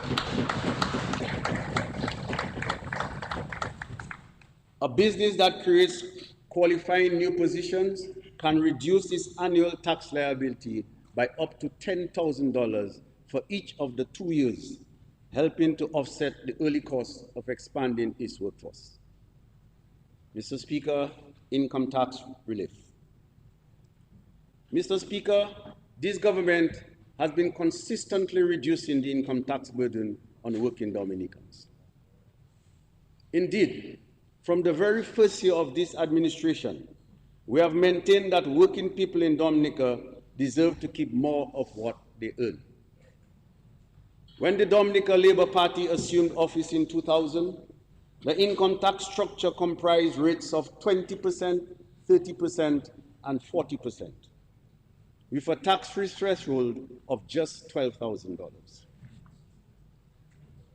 Mr. Speaker, following the country's economic recovery and our successful completion of the IMF-supported program, from 2009, government began providing meaningful income tax relief.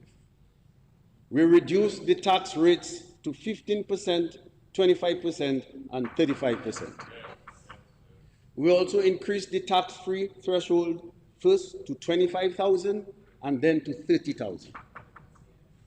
We increased mortgage deductions from $15,000 on one property to $30,000 and $15,000 on a first and second property, respectively. We allowed deductions for student loans, home, and medical insurance.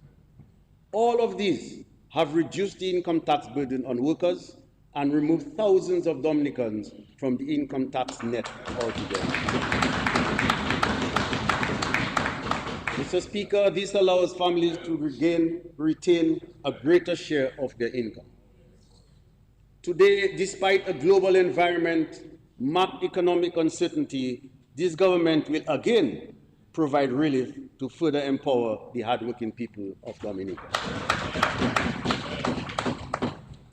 It is therefore my pleasure, Mr. Speaker, to propose that effective January 1, 2027, the government will replace the income tax rates of 15%, 25%, 35% with a single flat rate of 10%.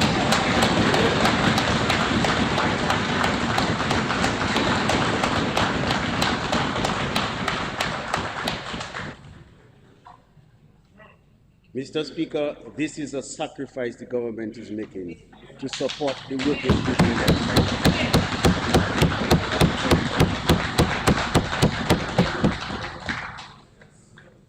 Mr. Speaker, it is the most significant income tax relief ever granted to the people of Dominica. It will deliver meaningful savings to workers and make our tax system simpler and fairer. Mr. Speaker, let me break it down further. This measure will reduce the personal income tax burden of working residents whose income exceeds $30,000 personal allowance, while those earning $30,000 or less will continue to pay no personal income tax. The benefit is measured in money retained by the worker each month and each year. A person earning $4,000 monthly or $48,000 a year will retain an additional $75 each month or $900 a year. A person earning $5,000 monthly or $60,000 a year with personal allowance and no other deductions will see monthly income tax fall from $458 to $250. That is $208 retained each month or $2,500 per year. A person earning $7,000 monthly or $84,000 a year will retain approximately $541.67 more each month or $6,500 a year. Mr. Speaker, these are direct savings.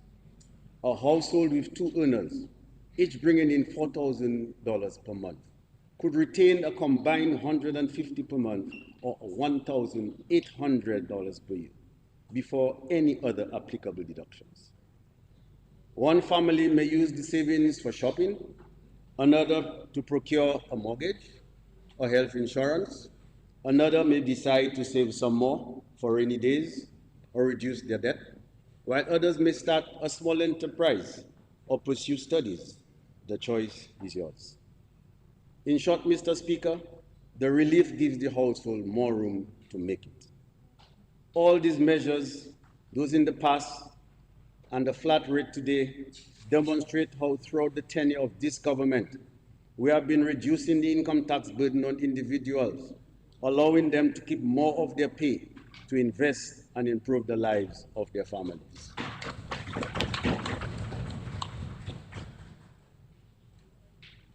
A related measure, Mr. Speaker, is the removal of income tax on worldwide income, where residents and non-residents will be liable to pay income tax only on income earned in Dominica.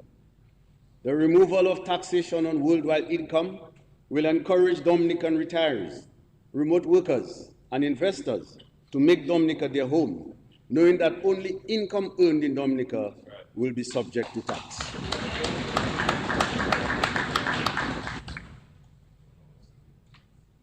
Firearms licenses, Mr. Speaker. Government has also undertaken a review of the fees associated with firearm licenses, taking into account the administrative and regulatory cost of the licensing regime and the need to ensure that these fees remain appropriate and reflective of current realities. Effective 1st October 2026, the annual fee for firearm license will be $1,000 EC. This adjustment forms part of government's review of selected fees and charges. Extension of VAT and import duty relief.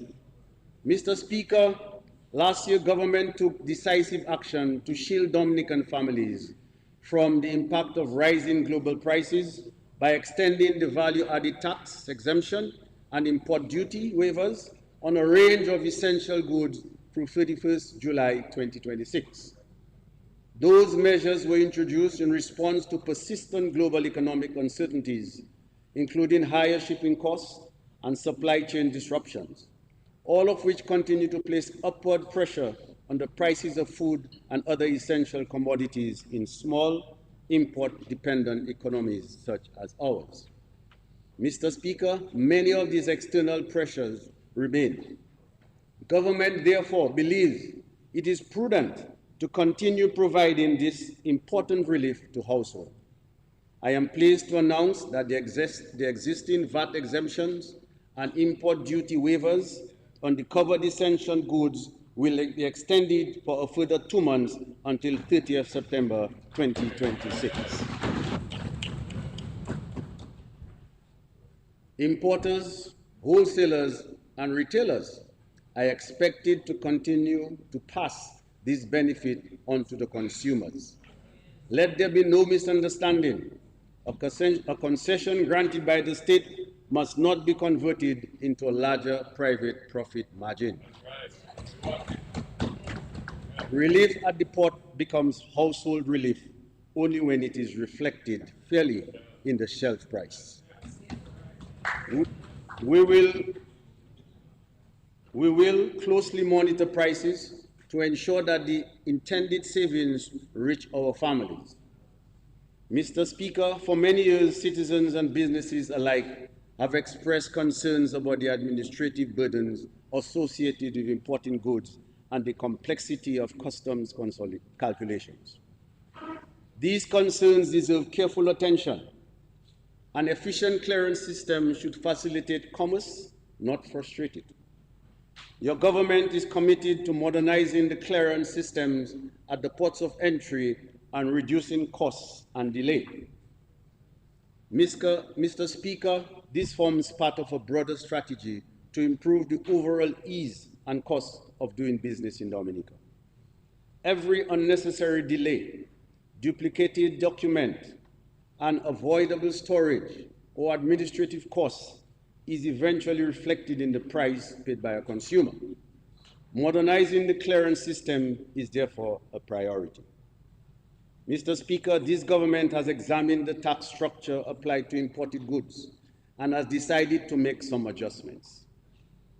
At present, excise tax and VAT on imported goods are calculated not only on the cost, insurance, and freight, that's the CIF value, but also on other charges and taxes, including the customs service charge, environmental surcharge or levy, import duty and excise tax.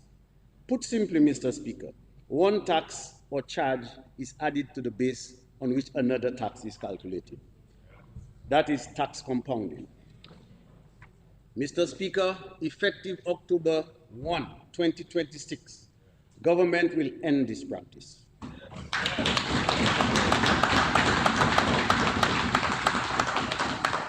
Excise tax and VAT will instead be calculated solely on the CIF value of imported goods. This CIF, this measure is a practical example of government reviewing its own systems. Government also has a clear expectation where relief is granted, it must be passed on to the consumer.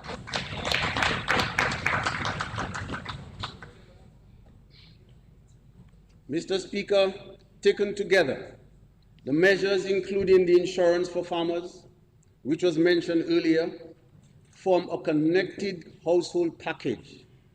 Income tax flat rate leaves more earnings with workers every month.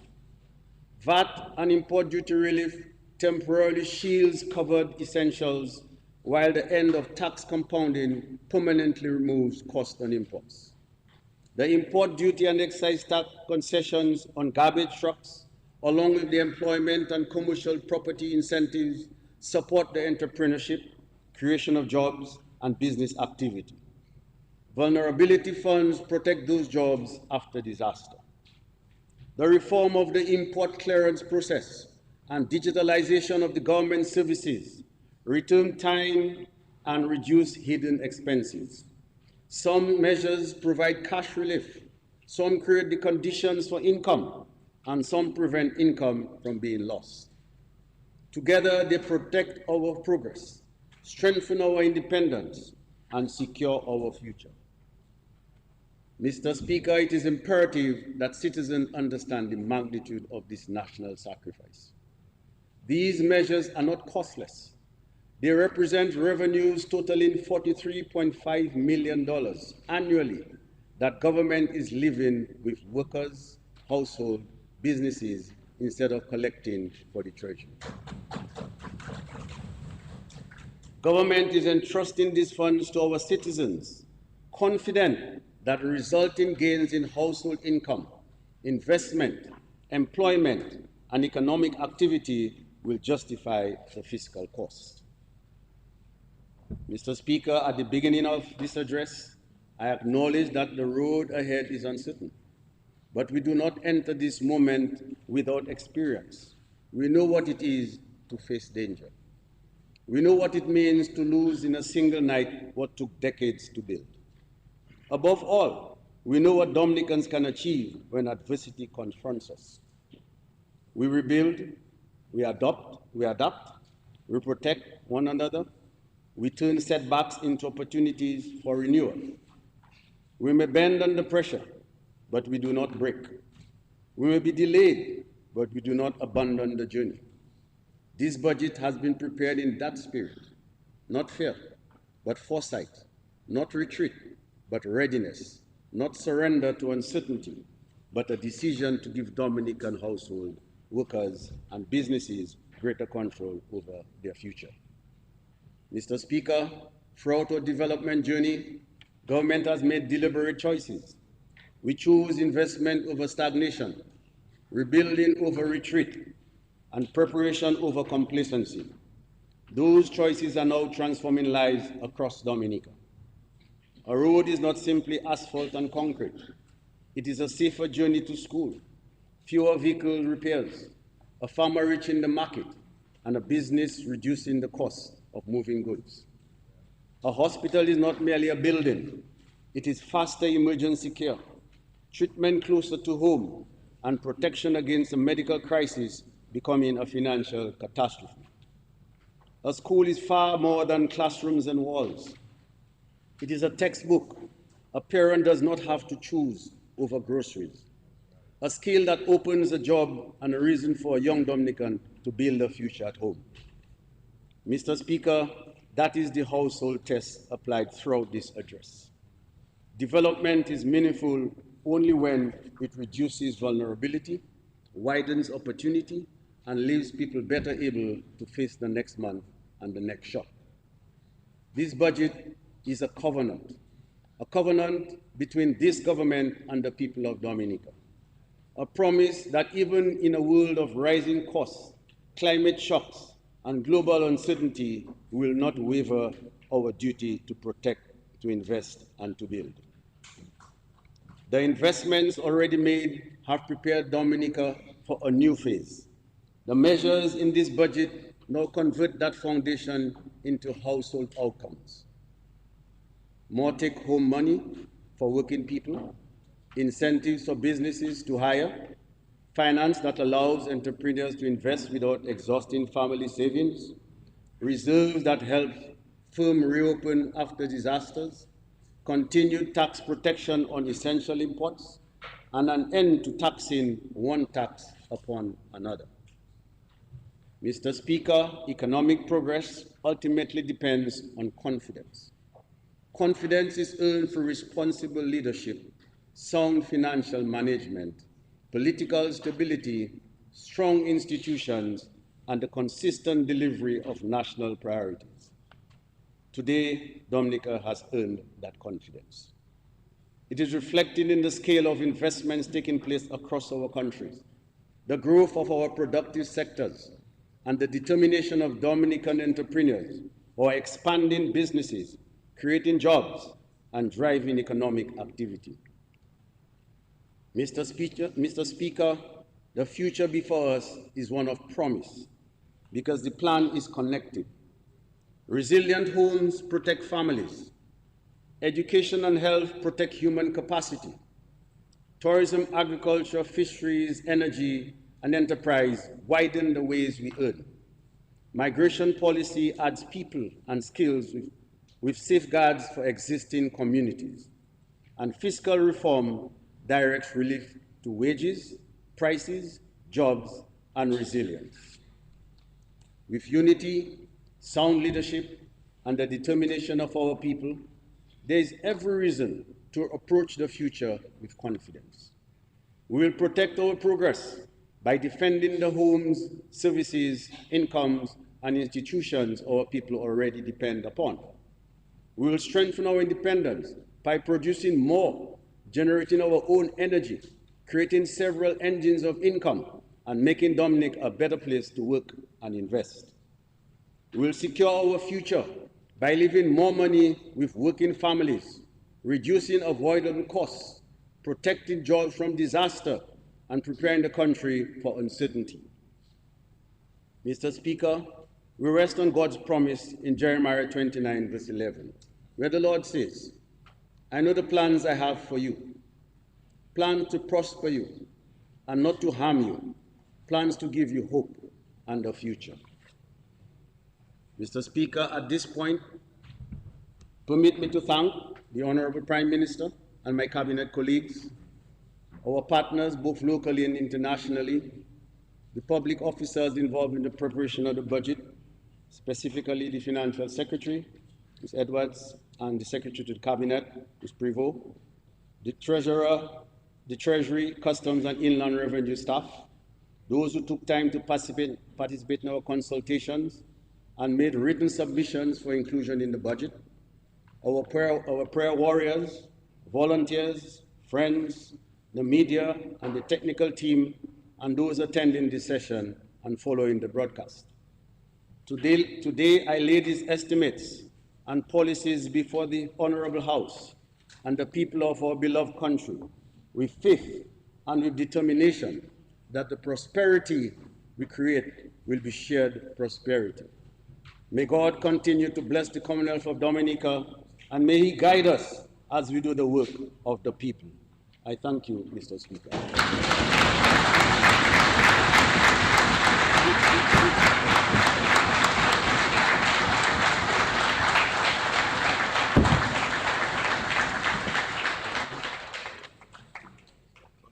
Thank you.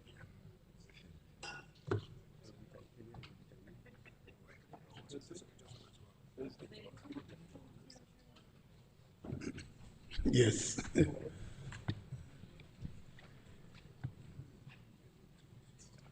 Mr. Speaker, with the new income tax rate, I move that the House be adjourned until Thursday, 6. Well, I should say Saturday night. Debate done. I mean, are you debating that? Huh? No debate, right? Okay. But we adjourn. I move that the House be adjourned until Thursday, the 6th of August at 10 a.m.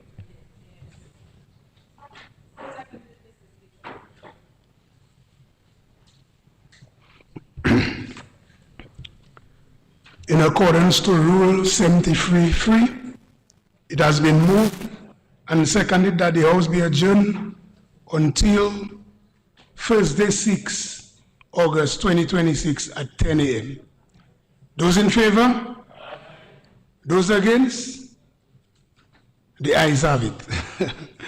Okay, House stand adjourned until 10 a.m. Thursday, 6 August 2026.